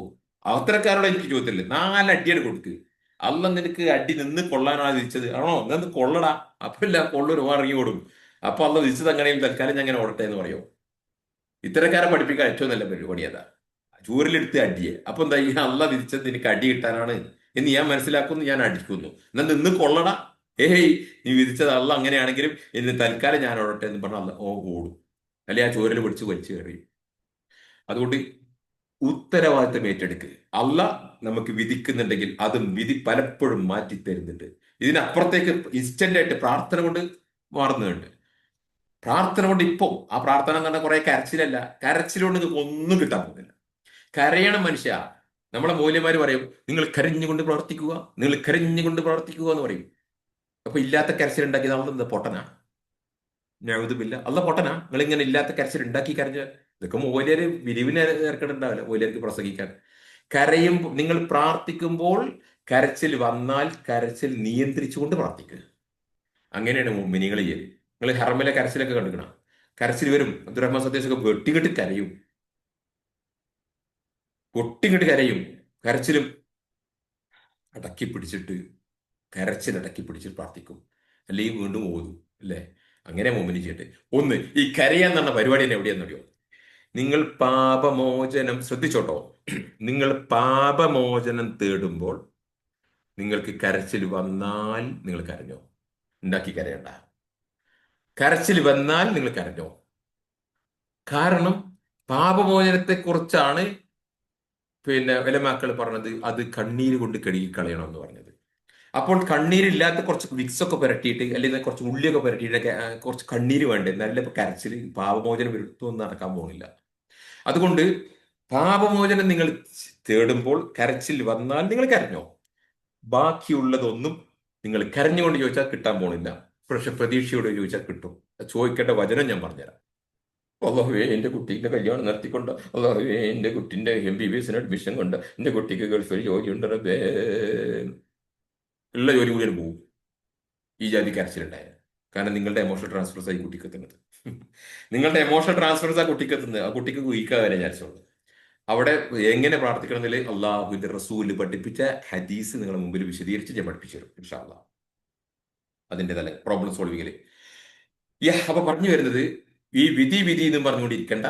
വിധി നിങ്ങൾക്ക് ബെസ്റ്റ് ഇന്ന് എന്ന് എന്റെ ജീവിതത്തിലെ ഏറ്റവും നല്ല ആദമിന്റെ മക്കൾക്ക് എന്തെല്ലാം അറിവുകളും കഴിവുകളും ഗുണങ്ങളും സാധ്യതകളും വെച്ചിട്ടുണ്ടോ അതൊക്കെ ഇന്ന് എത്തിപ്പിടിക്കുവാൻ പറ്റുന്ന ബെസ്റ്റ് ചാൻസ് ഇന്ന് അള്ള ഇന്നത്തെ വിധിയിലാക്കി തന്നിട്ടുണ്ട്.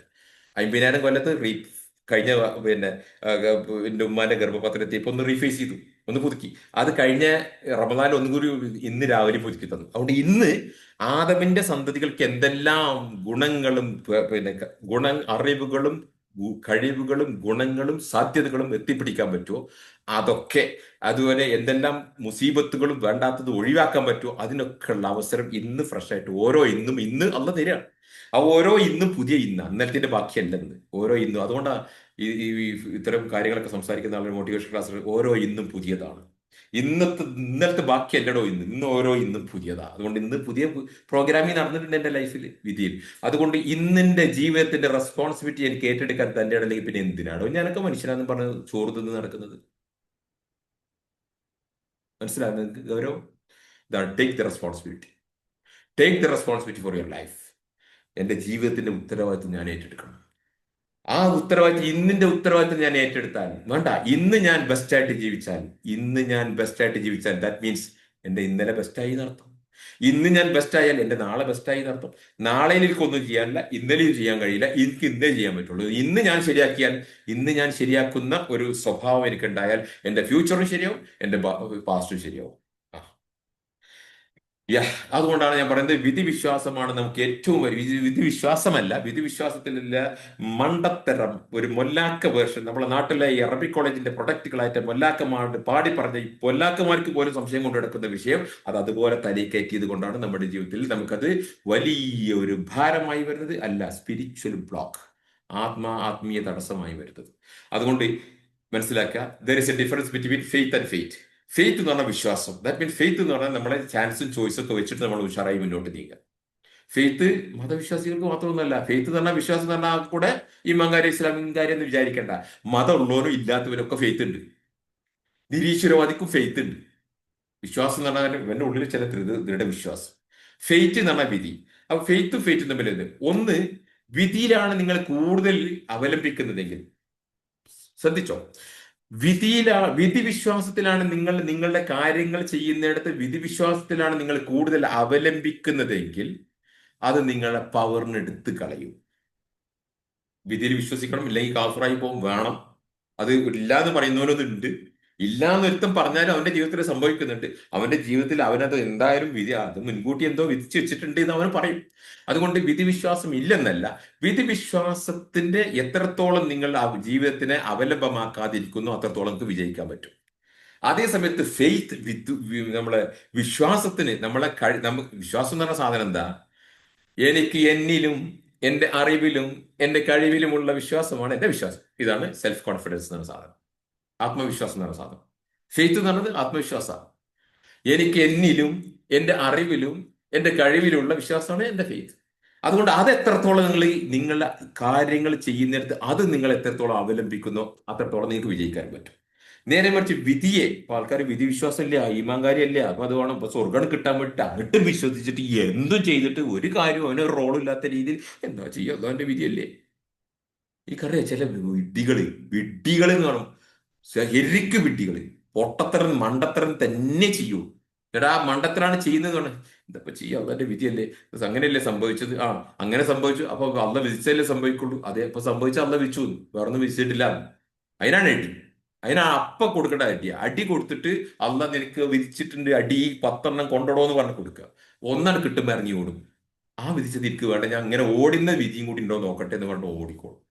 ചുരുക്കി പറഞ്ഞാൽ നമ്മുടെ കയ്യിലാണ് മക്കളെ ലൈഫ്. അത് നിങ്ങളെ കയ്യിൽ നടക്കാത്തൊരു സമയം വരുമ്പോൾ നിങ്ങൾ മനസ്സിലാക്കും, യെസ് അള്ളാഹുവിന്റെ വിധി അങ്ങനെയാണ്. പക്ഷെ നിങ്ങളുടെ ഫുൾ എഫേർട്ട് എടുത്തിട്ട് നിങ്ങൾ അറിവും ഗുണങ്ങളും കഴിവുകളും സാധ്യതകളും നിങ്ങൾ ഉപയോഗിച്ചിട്ട് നടക്കാത്തതിൽ മാത്രമേ നിങ്ങൾ അത് വിധിയാണെന്ന് വിശ്വസിക്കേണ്ട കാര്യമുള്ളൂ. മറ്റതൊക്കെ ഇങ്ങനെയാണ്. അതുകൊണ്ട് പറഞ്ഞു വരുന്നത് ഈ വിധി വിശ്വാസമാണ് നിങ്ങളെ നിത്യേന ജീവിതത്തിൽ കൂടുതൽ അവലംബിക്കുന്നതെങ്കിൽ നിങ്ങൾക്ക് പരാജയങ്ങൾ കൂടും. നേരെ മറിച്ച് ഫെയ്ത്ത്, നിങ്ങളുടെ വിശ്വാസം, അതുപോലെ നിങ്ങൾക്ക് നിങ്ങളുടെ അള്ളാഹുവിലുള്ള പ്രതീക്ഷ, പ്രതീക്ഷ പ്രതീക്ഷ പ്രതീക്ഷ പ്രതീക്ഷ പ്രതീക്ഷ അള്ളാഹുവിലുള്ള പ്രതീക്ഷ, അതാണ് നിങ്ങളെ കൂടുതൽ അവലംബിക്കുന്നതെങ്കിൽ, അള്ളാഹുവിന്റെ പേടിയല്ല, അള്ളാഹുവിലുള്ള പ്രതീക്ഷയാണ് നിങ്ങളെ കൂടുതൽ അവലംബിക്കുന്നതെങ്കിൽ നിങ്ങളുടെ ജീവിതത്തിൽ കൂടുതൽ വിജയം വരും. ഇതാണ് ആത്മീയമായ ബ്ലോക്ക് പോകുവാനുള്ള സൂത്രവാക്യം. So in the absence of faith, faith becomes controllable powerful. So faith വിശ്വാസം, അല്ലെ നമുക്ക് ആത്മവിശ്വാസം, അല്ലെ നമുക്ക് നമ്മളെ റോൾ ഉണ്ട് എന്നുള്ള ഇതില്ലെങ്കിൽ പിന്നെ ഫെയ്ത്ത് കൂടുതൽ കൂടുതൽ ഫെയ്റ്റ് അല്ല, വിധിയ എന്ന് പറഞ്ഞുകൊണ്ട് നടക്കേണ്ടി വരുന്നു. സോ ഇങ്ങനെ ഈ വിധിയിലും ഒരു വിധിയില്ല, മുന്നേ വിധിച്ചിട്ടില്ല എന്ന് പറയുന്ന ഗവൺമെന്റ്, മുന്നേ വിധിച്ചു എന്ന് പറയുന്ന ഗവൺമെന്റ്, ജബരിയാക്കളും കദറിയാക്കളും ഇതൊക്കെ ചർച്ചകൾ ഒരുപാടുണ്ട്. അതിലേക്കൊന്നും ഞാൻ ഇപ്പോൾ പോകുന്നില്ല.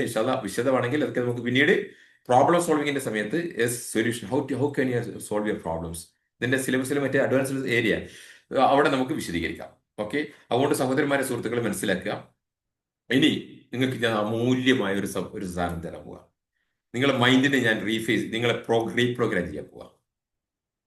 നിങ്ങളെ മൈൻഡിനെ ഞാൻ റീപ്രോഗ്രാം ചെയ്യാൻ പോവാ. ഇവിടെ എന്താണെന്നറിയോ? മനുഷ്യന്റെ ലോകത്ത് കാര്യകാരണ ബന്ധത്തിന്റെ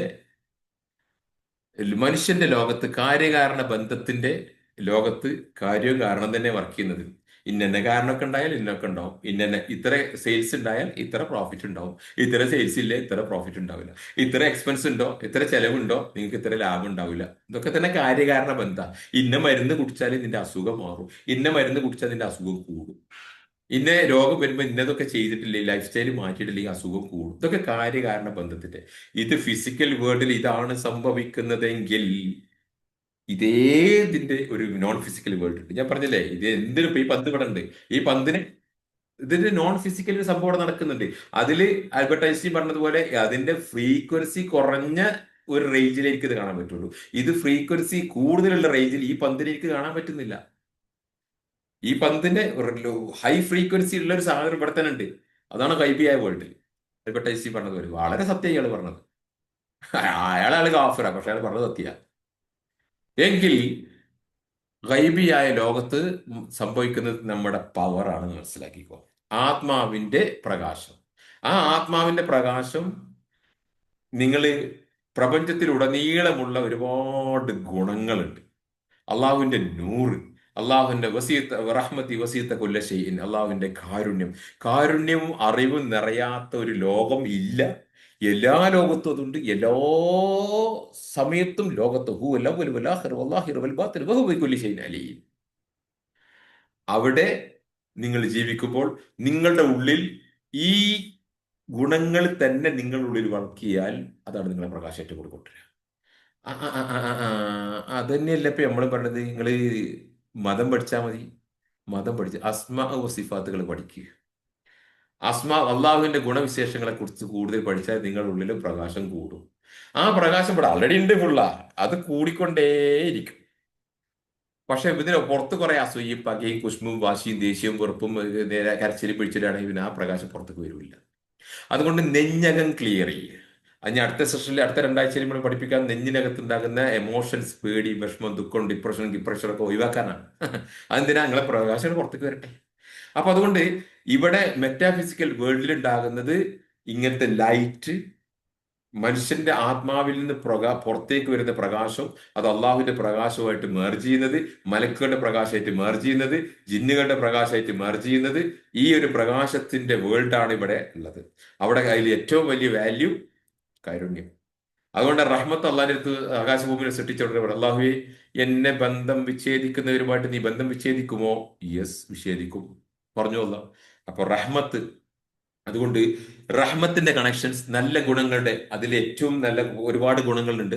ഞാൻ പറഞ്ഞ ഫർഗീവ്നെസ്സും, hope, motivation, aim, vision, target, ഇങ്ങനത്തെ ഒരുപാടുണ്ട്. ഇതൊക്കെ നമ്മൾ ഇൻഷാ അല്ലാഹ് പ്രോബ്ലം സോൾവിംഗിൽ പറഞ്ഞുതരാം. ചുരുക്കി പറഞ്ഞാൽ ഇനി വലിയൊരു ലെസൺസ് കൂടെ പഠിപ്പിച്ചു തരാൻ പോവാം. യാ അല്ലാഹ്, ബിസ്മില്ലാഹ്. ഞാൻ പലരോടും ചോദിക്കും, നിങ്ങളുടെ ജീവിതത്തിന്റെ ലക്ഷ്യം എന്താ? ചിലര് പറയും എനിക്ക് ഒരു നല്ല ജോലി, പിന്നെ നല്ല വീട്, കുടുംബം, കുട്ടികളൊക്കെ ആയിട്ട് തിരിച്ചു പോകണം.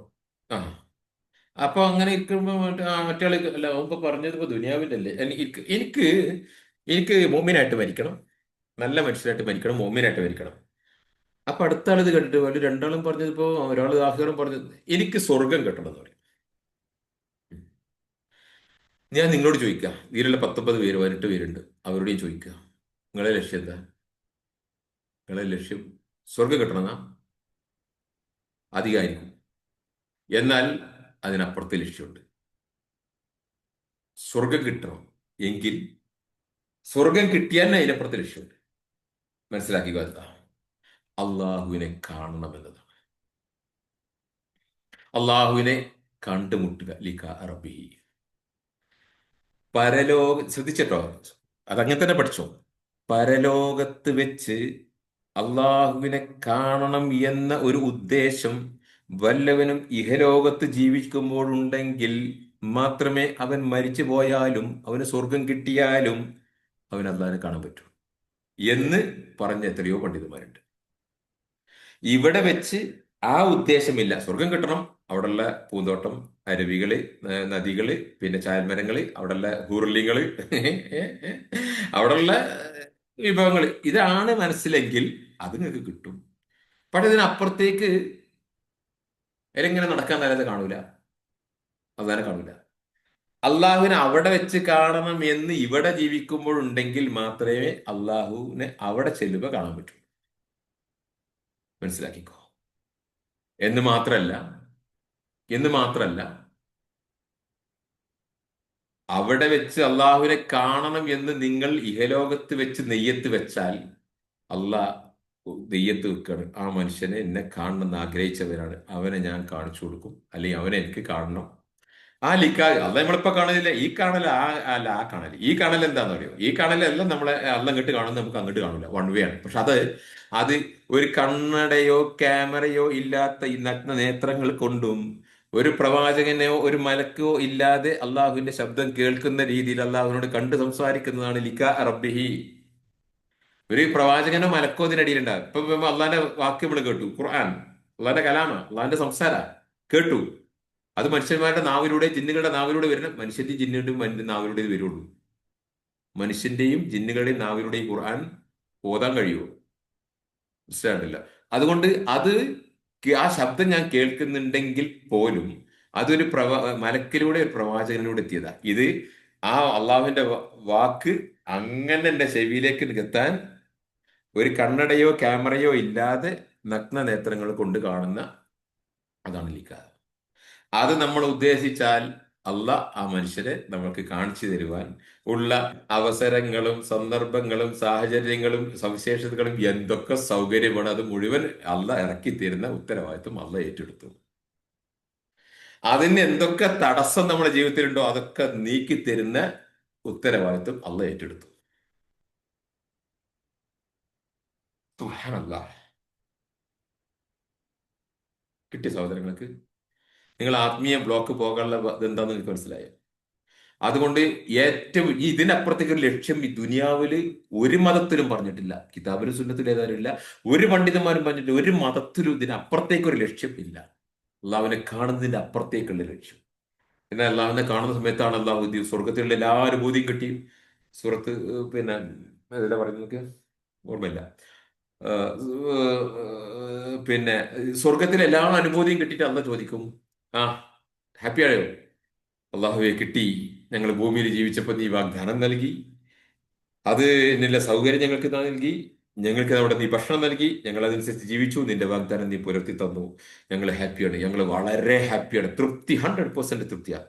ആ സമയത്താണ് അള്ളാഹുവിന്റെ വജ് കാണുന്നത്. അപ്പൊ പറയും, അള്ളാഹുവെ ഈ സ്വർഗത്തിൽ കിട്ടി ഇതൊന്നും അല്ല, ഞങ്ങൾക്ക് നിന്നെ കാണുന്നതാണ് റബ്ബെ ഏറ്റവും വലിയ സന്തോഷം. ഇതല്ല, അള്ളാഹുവിനെ കാണുന്ന സമയത്ത് ഉണ്ടാകുന്ന സന്തോഷം ഈ സ്വർഗത്തിൽ ഈ അനുഭവമൊക്കെ പാടെ ഒന്നുമല്ല, അതൊന്നും ഒരു ടേസ്റ്റും ഇല്ലാത്ത സാധനമായി, അതൊന്നും ഒരു ആനന്ദം ഇല്ലാത്തതായി. ഇതാണ് ഈ അവസ്ഥ നമ്മൾ ആഗ്രഹിച്ചാൽ നമ്മുടെ ജീവിതത്തിൽ അതിന് തടസ്സമാകുന്ന എല്ലാ തടസ്സവും നമ്മുടെ ജീവിതത്തിൽ നിന്ന് ഒഴിവായിക്കൊണ്ടു നമ്മൾ അവിടേക്ക് എത്താനുള്ള അവസരങ്ങൾ, സന്ദർഭങ്ങൾ, സാഹചര്യങ്ങൾ ഇങ്ങനെ വന്നുകൊണ്ടിരിക്കുകയും ചെയ്യും. അപ്പൊ ആ സ്പിരിച്വൽ ബ്ലോക്ക് പോകാനുള്ള ഫോർമുലകളിൽപ്പെട്ട ഒന്നാണ് ഇത്. മറ്റൊന്നാണ് വിധിവിശ്വാസം ശരിയായി മനസ്സിലാക്കുക. ഇനി മറ്റൊന്നും കൂടി ഞാൻ പഠിപ്പിച്ചു തരാം. സമയമുണ്ടോ? ഉണ്ട്. മറ്റൊന്നും കൂടി പറഞ്ഞു തരാം. നിങ്ങൾ ആശയക്കുഴപ്പം തീർത്തുതരാം. വിധിവിശ്വാസം എങ്ങനെയാണ് നിങ്ങളെ ചെങ്ങലക്കിട്ടത്? വിധിവിശ്വാസം ഇസ്ലാമിൽ പ്രവാചകനും സ്വഹാബത്തും പഠിപ്പിച്ചതും ഉലമാക്കൾ പഠിപ്പിച്ചതും ശരിയാ, 100%. അതാ ഞാനീ പറയുന്നത്. അവരുടെ ഗ്രന്ഥങ്ങളെ ഞാനീ പറയുന്നത്. പക്ഷെ അതേ സമയത്ത് നമ്മളെ മൂല്യന്മാരുണ്ടാവും, സലായി കലായി മലായി എന്നൊക്കെ പറഞ്ഞ നമ്മുടെ നാട്ടിൽ ഇങ്ങനെ പ്രസംഗിച്ച് ഈ അറബി കോളേജിലെ പ്രൊഡക്റ്റുകൾ വേസ്റ്റുകൾ അത്. അപ്പൊ നിങ്ങൾ എന്താ ഈ ക്ലാസ്സിൽ മൂല്യന്മാരെങ്ങനെ പറയും? എന്താ പിന്നെ അവരെ കുറിച്ച് പറയാ?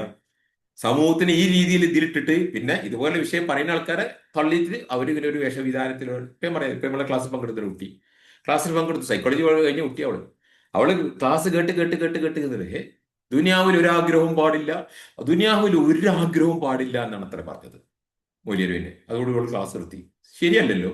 പിന്നെ അവര് മനുഷ്യന് ജന്മസിദ്ധമായ ആഗ്രഹമില്ലേ? എവിടെ ദുനിയാവിലെ ആഗ്രഹമില്ല ഈ മാനവരാശി നിലനിൽക്കുവോ? നിൽക്കൂല. അതുകൊണ്ട് മനുഷ്യന്റെ അസ്തിത്വത്തിന് പോലും മണ്ടത്തരം പറയുന്ന മൂല്യന്മാര്. ഇപ്പൊ ചില ആൾക്കാരുണ്ട്, ഇങ്ങോട്ട് എന്ത് ചെയ്താലും അങ്ങോട്ടൊന്നും പറയരുത്, നമുക്ക് എത്ര വിഷമിച്ചാലും വേറെ ഒരാളെ വിഷമിക്കരുത്, ഇതൊക്കെ പൊട്ടത്തരാ. അങ്ങനെ കുറെ ആളുകളുണ്ട്. പൊട്ടത്തരാ, സ്റ്റുപ്പിഡിറ്റി, നോൺസെൻസ്. നിങ്ങളൊക്കെ പരാജയപ്പെട്ടേ പറ്റൂ. പരാജയപ്പെട്ടേ പറ്റൂ. ഡെഫിനറ്റ്ലി വിജയിക്കുന്ന പ്രശ്നമല്ല. കരച്ചിലും പിടിച്ചത് നിങ്ങളുടെ ജീവിതത്തിൽ ഉണ്ടാവുള്ളൂ, തകർച്ച തന്നെ നിങ്ങളുടെ ജീവിതത്തിൽ ഉണ്ടാവുള്ളൂ. കാരണം പൊട്ടത്തരം തന്നെ തലയിൽ കയറ്റിയിട്ടുള്ളത്. അതുകൊണ്ട് വിധി വിശ്വാസത്തിൽ ഉണ്ടാകുന്ന ശരിയായ വിശ്വാസം ആവശ്യമാണ്. എങ്ങനെ മനസ്സിലാക്കുക? അള്ളാഹു യൻദുർ ഇലാ ഖുലൂബിക്കും അമാലിക്കും വല യൻദുർ ഇലാ അജ്സാമിക്കും വല അംവാലിക്കും. അള്ളാഹു സുബ്ഹാനഹു വ തആല നിങ്ങളുടെ ഹൃദയത്തിലേക്കും നിങ്ങളുടെ പ്രവർത്തനത്തിലേക്കുമാണ് നോക്കുന്നത്.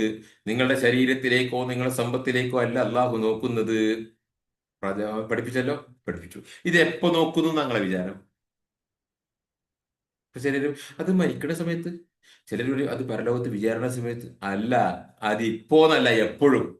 അള്ളാഹു അള്ളാഹു മനുഷ്യന്റെ കൽബ് അള്ളാഹുവിന്റെ രണ്ട് വിരലുകൾക്കിടയിലാണ്. അപ്പൊ അള്ളാഹ്ക്ക് വിരലുണ്ടോ? അള്ളാഹ്ക്ക് വിരലുണ്ടെന്ന് പ്രവാചകൻ പറഞ്ഞു. വിരലുണ്ട്. മുഖമുണ്ടെന്ന് പ്രവാചകൻ പറഞ്ഞു. വജിഹുണ്ട് എന്ന് പറഞ്ഞു. യതുണ്ട് എന്ന് പറഞ്ഞു. കൈയുണ്ട് എന്ന് പറഞ്ഞു. ഇതൊക്കെ ഉള്ള അള്ളാഹ്ക്ക് യോജിച്ച രീതിയിലുണ്ട്. ഇതാണ് മദ്ഹബിന്റെ ഇമാമികളൊക്കെ പറഞ്ഞത്. അതിന്റെ രൂപം നമുക്ക് വിശദീകരിക്കാൻ കഴിയില്ല, പാടുമില്ല, കഴിയൂല. മനുഷ്യന്റെ ചിന്തക്കപ്പുറത്താണ്. അതുകൊണ്ട് അള്ളാഹുവിന്റെ രണ്ട് വിരലുകൾക്കിടയിലാണ് മനുഷ്യന്റെ കൽബ്, ഹൃദയം. അതിങ്ങനെ ചലിപ്പിച്ചുകൊണ്ടിരിക്കും. അത് അള്ളാഹു ഉദ്ദേശിക്കുന്നവരെ ഹിദായത്തിലാക്കും, അള്ളാഹു ഉദ്ദേശിക്കാത്തവരെ ഇത് ലലാലത്തിലാക്കും. അപ്പോഴാണ് പിന്നെ നമ്മളെ മറ്റേ സംശയം വന്നത്, അള്ളാഹു ഒരാളെ ലലാലത്തിലാക്കാൻ ഉദ്ദേശിച്ചാൽ പിന്നെ അയാൾ ലലാലത്തിലാവുകയും ഹിദായത്തിലാവുകയില്ലല്ലോ എന്നൊക്കെ. സുബ്ഹാനല്ലാഹ്. ഇവിടെയാണ് മറ്റൊരു ബ്ലോക്ക് നമ്മൾ കിടക്കുന്നത്. മനസ്സിലാക്കുക.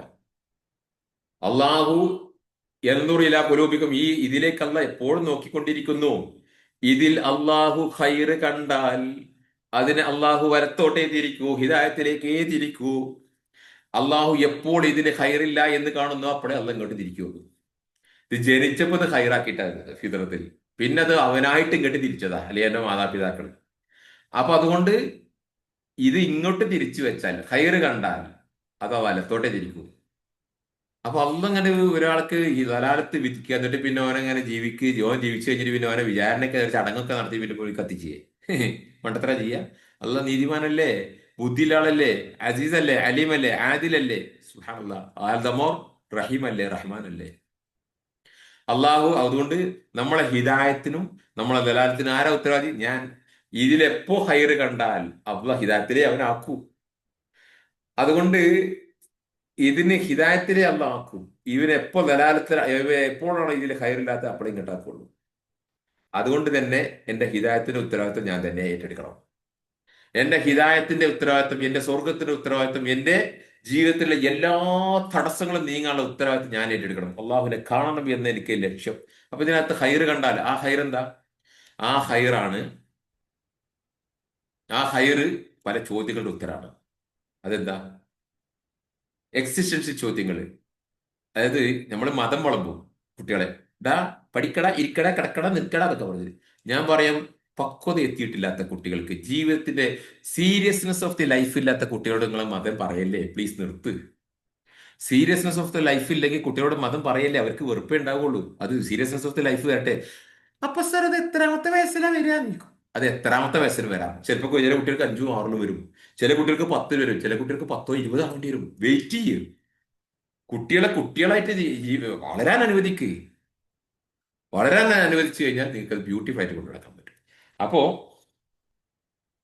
ജീവിതത്തിന്റെ ഗൗരവം, meaning and purpose of the life ഇല്ലാത്ത ആളുകളോട് നിങ്ങൾ മതം പറഞ്ഞാൽ സ്വീകരിക്കാൻ പോകുന്നില്ല. അവർക്ക് വെറുപ്പേ ഉണ്ടാവുള്ളൂ. അതുകൊണ്ട് മീനിങ് ആൻഡ് പർപ്പസ് ഓഫ് ഈ meaning and purpose of the life എന്താ? Existential questions. മനുഷ്യന്റെ അസ്തിത്വത്തിന്റെ നിലനിൽപ്പിന്റെ ചോദ്യം ആരുടെ മനസ്സിലൊക്കെ വളർന്നു വരുന്നു, അവർക്കാണ് സീരിയസ്നെസ് ഓഫ് ദ ലൈഫ് ഉണ്ടാകുക. അതെന്താ? ഞാൻ ആരാ? ഞാൻ എവിടുന്ന് വന്നു? ഞാൻ എവിടേക്ക് പോണു? ഞാൻ എന്തുകൊണ്ട് ഇവിടെ? ഞാൻ ആരാ? ഞാൻ എവിടുന്ന് വന്നു? എവിടേക്ക് പോകുന്നു? ഞാൻ എന്തുകൊണ്ട് ഇവിടെ? Why I am here? See, common sense മതി. ഈ ചോദ്യം കുട്ടികളുടെ തലയിലേക്ക് അതിങ്ങനെ മറ്റേ പ്രോഫ്കോണിന്റെ വീഡിയോ അടിച്ചു കൊടുത്ത് മറ്റേ മൊല്ലാക്കാന്റെ വേല ഇങ്ങനെ ഫ്രിഡ്ജിൽ വെച്ച് 24 മണിക്കൂറും വേല കേൾപ്പിച്ചായിരുന്നു കുട്ടികൾക്ക് ഉണ്ടാകാൻ പോണ കാര്യമില്ല. കുട്ടികൾ നമ്മുടെ ജീവിതത്തിൽ നമ്മളുമായിട്ടുണ്ടാകുന്ന എമോഷണൽ ബോണ്ട് പോവാതെ ആദ്യം സൂക്ഷിക്കണം. കുട്ടികളുമായിട്ടുണ്ടാകുന്ന എമോഷണൽ ബോണ്ട്, കുട്ടിക്ക് എപ്പോ വന്നാലും ബാബാ എന്ന് വിളിക്കാൻ പറ്റുന്ന സ്വാതന്ത്ര്യം കൊടുക്കുക. കുട്ടിയെ എപ്പോ ചെന്നാലും മോനെ എന്ന് വിളിച്ചാൽ കുട്ടിക്ക് എന്റെ ബാബ എന്ന് ചോദിക്കുന്ന കുട്ടികളുമായിട്ട് എമോഷണൽ ബോണ്ട് തകർക്കാതിരിക്കും ഫസ്റ്റ്. എന്നിട്ട് നിങ്ങൾ നിങ്ങൾ യഥാർത്ഥത്തിൽ ഈ എൽമിലൂടെ നിങ്ങൾ ജീവിക്കും. കുട്ടികളെ പഠിപ്പിക്കൊന്നും വേണ്ട. ഒബ്സർവേഷൻ ലേണിംഗ് ആണ് മനുഷ്യന്റെ ഏറ്റവും വലിയ പ്രത്യേകത. ഒബ്സർവേഷൻ ലേണിംഗ്, അവൻ കണ്ട് കേട്ട് പഠിച്ച് മനസ്സിലാക്കും. നിങ്ങൾ പഠിപ്പിക്കണ്ട. പഠിപ്പിക്കുക എന്ന് പറഞ്ഞ സംഗതി ഇസ്ലാമിലില്ല, പഠിക്കലേ ഉള്ളൂ. പഠിപ്പിക്കുക എന്നുള്ള സാധനം ഇസ്ലാമിലില്ല. പ്രവാചകൻ പഠിപ്പിച്ചിട്ടില്ല, പ്രവാചകൻ ജീവിച്ചു. പ്രവാചകൻ ജീവിക്കുന്ന സമയത്ത് പ്രവാചകന് ഒരു ഒരു ഒരു ഉസ്താദും മറ്റുള്ളവരൊക്കെ നിലത്തിരിക്കുന്ന ഒരു പഠിതാവൊന്നുമല്ല. അങ്ങനെ ഒരു ടീച്ചർ സ്റ്റുഡന്റ് റിലേഷൻ പ്രവാചകൻ ഉണ്ടല്ല. പ്രവാചകന് സുഹബത്ത, ഫ്രണ്ട്ഷിപ്പാ. സഹാബത്ത് പറഞ്ഞ സഹാബിയാണ് കമ്പാനിയൻ, ഫ്രണ്ട് എന്നാ. കമ്പാനിയൻ റസൂല് ഫ്രണ്ട്ഷിപ്പിലൂടെയാണ് മക്കളെ ദീന് പഠിപ്പിക്കുക. നിങ്ങൾ കൊല്ലാക്ക അയാൾ അറിയലല്ല. അപ്പൊ റസൂല് അയാൾ പറഞ്ഞിട്ട് റസൂല് കുത്തുബത്ത് ഹാജാത്തെ നടത്തിയിട്ടുള്ളൂ. ആവശ്യത്തിനുള്ള കുത്തുബ, ജുമാ, സൂര്യ നമസ്കാരം, നിക്കാഹ്, അതുപോലെ ഗ്രഹണ നമസ്കാരം, പിന്നെ പെരുന്നാൾ നമസ്കാരം, ഓരോ അവസരത്തിൽ സുന്നത്താക്കപ്പെട്ട കുത്തുബ ഉണ്ട്. ആ കുത്തുബയെ പ്രവാചകൻ നടത്തിയിട്ടുള്ളൂ. അതല്ലാതെ നമ്മളെ പരമ്പര ഉണ്ടല്ലോ, അതൊന്നുമില്ല. ഫെബ്രുവരി എന്ന അവസാന വീക്കിൽ പിന്നെ സംസ്ഥാന സമ്മേളന പരമ്പരയാണ്. ഇതൊന്നും ഇതാക്കിയിട്ടില്ല. ശരിക്കും പറഞ്ഞാൽ സുഹബത്ത് വഴി, കമ്പാനിയൻഷിപ്പ് വഴിയാണ് എലിമ കൊടുക്കുക. രണ്ട്, ഇക്ര ബിസ്മി റബ്ബിക്കൽ ലദീ ഖലഖ്. ഈ രണ്ട് മാർഗ്ഗമുള്ളൂ ദീനിൽ പഠിക്കാനും പഠിപ്പിക്കാനും ഉള്ളതുള്ളൂ. പഠിപ്പിക്കുക എന്നുള്ള പരിപാടിയില്ല, പഠിപ്പിക്കാനുള്ള അവസരം ഉണ്ടാക്കി കൊടുക്കാറേ ഉള്ളൂ. അത് റസൂലൻ ഉണ്ടാക്കിയിരുന്നു. അതിന്റെ രീതി ഞാൻ പറഞ്ഞുതരാം, എങ്ങനെ റസൂല സിറ്റുവേഷൻ ഉണ്ടാക്കിയിട്ട്. പറഞ്ഞു വരുന്നത്, നിങ്ങൾക്ക് നിങ്ങളുടെ ജീവിതത്തിൽ ഈ രീതിയിൽ ഉണ്ടാകുന്ന അസ്തിത്വപരമായ ചോദ്യങ്ങളും അതിനുണ്ടാകുന്ന ഉത്തരങ്ങളും ബുദ്ധിയും തന്റെയും വികാരവും വിജ്ഞാനം വിവേകത്തിലൂടെ നിങ്ങൾ നിങ്ങളുടെ ലൈഫിനെ നിങ്ങൾ ഊർജ്ജസ്വലമാക്കി ജീവിച്ചാൽ മതി. മാത്രമൊന്നും വേണ്ട, നിങ്ങളുടെ കുട്ടികളെ എല്ലാ റേഞ്ചിലേക്ക് എത്തിപ്പെടും. നിങ്ങളെക്കാൾ നല്ല മക്കളാവും നിങ്ങളെ മക്കള് എന്നതിനപ്പുറത്തേക്ക് നിങ്ങൾ പ്രതീക്ഷിക്കുന്നതിനേക്കാൾ നല്ല മക്കളാവും നിങ്ങളെ മക്കൾ. സ്വന്തം നെഫ്സിന്റെ ഉത്തരവാദിത്തം ഏറ്റെടുക്കുക. ഞാൻ എന്ത് ചെയ്യാ, ഞാനിപ്പോ തൽക്കാലം ഇപ്പൊ എന്താ ഗൾഫിലൊക്കെ പോയി വന്ന് ഇനിയിപ്പോ തൽക്കാലം ഒരു പ്രയാലൊക്കെ കേട്ട് ഞാൻ നടക്കുക. പിന്നെ മക്കളെ എന്നെ കൊണ്ട് പഠിക്കാൻ പറ്റിയിട്ടില്ല, ഇനി മക്കളെ കൊണ്ട് പഠിപ്പിക്കട്ടെ. എനിക്ക് പഠിക്കാൻ കഴിയാത്ത മക്കളെ കൊണ്ട് പഠിപ്പിക്കണം. Stupid stupid stupid. നീ നിന്റെ ഫ്രസ്ട്രേഷൻ, നിന്റെ നിരാശ അവരിൽ നടപ്പാക്കണം. എനിക്കെന്താ പഠിക്കാൻ പറ്റില്ല? എന്തുകൊണ്ട് പോയി പഠിച്ചുകൂടാ? ഇനി പഠിക്കാം. മലയാളം പഠിക്കണോ? ഇംഗ്ലീഷ് പഠിക്കണോ? ഹിന്ദി പഠിക്കണോ? അറബി പഠിക്കണോ? ഫ്രഞ്ച് പഠിക്കണോ? എല്ലാത്തിനും സൗകര്യങ്ങൾ കൂടുതലാ. പഠിച്ചോ, പഠിക്കണോ. വായ വായനാശീലം തീരെയില്ല. ഓഹ്, ആ ശീലം തീരെയില്ല. അഭിമാനത്തോട് പറയാം, എന്തിനാണോ നീയൊക്കെ ജീവിക്കുന്നത്? എന്റെ ശൈലി പലർക്കും പറ്റണില്ല ചിലപ്പോൾ, പക്ഷെ ഗൗരവമുള്ളവർക്ക് പറ്റും. വായനാശീലം എന്ന് വരുത്തുന്നില്ലെങ്കിൽ പിന്നെ ഓന് ഒരു മുട്ടി പോലെ, ഒരു കല്ല് പോലെ അല്ലാണ്ട് ഭൂമിയിൽ ജീവിച്ചിട്ട് എന്തിനാണ് കാര്യം? ആർക്കാണ് നിന്നെ കൊണ്ട് ഉപകാരം ഉണ്ടാവുന്നത്? വായിക്കാത്ത മനുഷ്യൻ പിന്നെ എന്തിനാണോ നീ അതൊക്കെ ജീവിക്കുന്നത് ഞാൻ ചോദിക്കുന്നത്. അത്ര വേസ്റ്റാണ് പഠിക്കാത്തവൻ. ഇന്നലെ പഠിക്കാത്ത ഇന്ന് പഠിക്കും, ഇന്നത്തെ നാളെ പഠിക്കും. കോഴ്സും കോളേജൊന്നും ഉണ്ടായിക്കോളുന്നില്ല, അല്ലാതെ പഠിക്കാം. അൽഹംദുലില്ലാ, ഇഷ്ടംപോലെ സൗകര്യങ്ങളില്ലേ. യെസ്. അപ്പൊ പറഞ്ഞു വരുന്നത്, യെസ്, അള്ളാഹു ഇതിനകത്ത് ഹൈറ് കണ്ടാൽ അതെന്താ? ആ ഹൈറാണ്. ഇപ്പോ ഒരു മതമൊന്നും ഇല്ലാത്ത ഒരാള്, യെസ്, എന്റെ ലൈഫ് കോച്ചിങ് സിലബസിലൊക്കെ അല്ല അങ്ങനെ ആ ചിന്ത, ബേസിക് ചിന്ത. ഓഹ്, ജീവിതമോ ബുദ്ധിമുട്ട്, ഭക്ഷണം കഴിക്കണം, അതില്ലെങ്കിൽ വിശക്കും, അതുകൊണ്ട് ഭക്ഷണം ഉണ്ടാക്കണം, അതിന് പണിയെടുക്കണം, ജീവിക്കുന്നത് തന്നെ. അതവനെ അങ്ങോട്ട് ഭൂമിക്ക് വിട്ടപ്പോ പണിയെടുത്ത് ജീവിക്കണോ എന്ന് പറഞ്ഞിട്ടല്ലേ വിട്ടത്. മത്താവിന് ഇലാഹിന് ഇതിൽ നിനക്ക് വിഭവങ്ങളുണ്ട്, പോയി അധ്വാനിച്ച് പഠിക്കണോ, പോയി അധ്വാനിച്ച് ജീവിക്കണോ.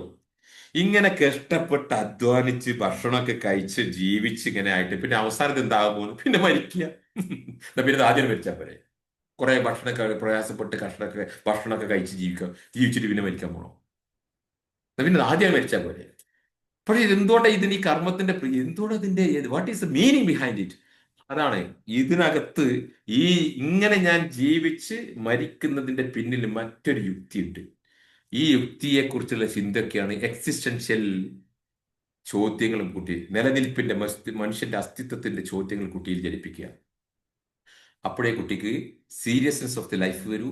അപ്പോഴേ അവൻ മതം വേണോ വേണ്ടേ, വേണമെങ്കിൽ ഏത് എന്നത് വരുള്ളൂ. അതല്ലാതെ വെള്ളം ഇങ്ങനെ കേൾപ്പിച്ചിട്ട് ഇത് വലിയ കാര്യമൊന്നുമില്ല. ആ വെള്ളേക്കടെ കമ്മ്യൂണിറ്റിയോട് എനിക്ക് ഒരു വെറുപ്പുമാണ്. വേനൽ കൊണ്ട് ബുദ്ധിമുട്ടിക്കുന്ന കമ്മ്യൂണിറ്റിയിലേക്ക് ഒരു വെറുപ്പാ. ഇപ്പൊ ഇന്നാളെ പറഞ്ഞ ഒരു കുട്ടിയുടെ സ്വൈരെന്ന് പറഞ്ഞത് ഇയാൾ തരില്ല. എപ്പോ നോക്കിയാലും കാറിലുണ്ടാവും ഒരു CD റേഡിയോ ഓണാക്കിയിട്ട് അങ്ങനെ ഒരു സ്വൈരം. കാറിലിരുന്ന് പോണ ഭാര്യയും ഭർത്താവും മക്കളൊക്കെ ഒരു എന്തെങ്കിലും ഒരു തമാശ പറയാൻ കിട്ടൂല. സലായി ഹസ്ബൻഡ് മനസ്സിലായില്ലേ? വേസ്റ്റ്. അല്ല, എന്റെ കൂടെ താമസിക്കുന്ന എന്റെ ഭാര്യക്കും എന്റെ മക്കൾക്കും എന്റെ ഉമ്മാക്കും എന്റെ വാപ്പാക്കും എന്റെ കൂടെ താമസിക്കുന്നവർക്ക് എന്നിൽ നിന്ന് അനിഷ്ടം ഉണ്ടാകുന്നെങ്കിൽ എന്റേത് തെക്കുകയല്ല, അത് വേറൊന്നുമാ. മനസ്സിലായിക്കോ? അവർക്ക് എന്നിൽ നിന്ന് അനിഷ്ടമാണ് ഉണ്ടാവുന്നതെങ്കിൽ എന്റേത് തെക്കുകയല്ല.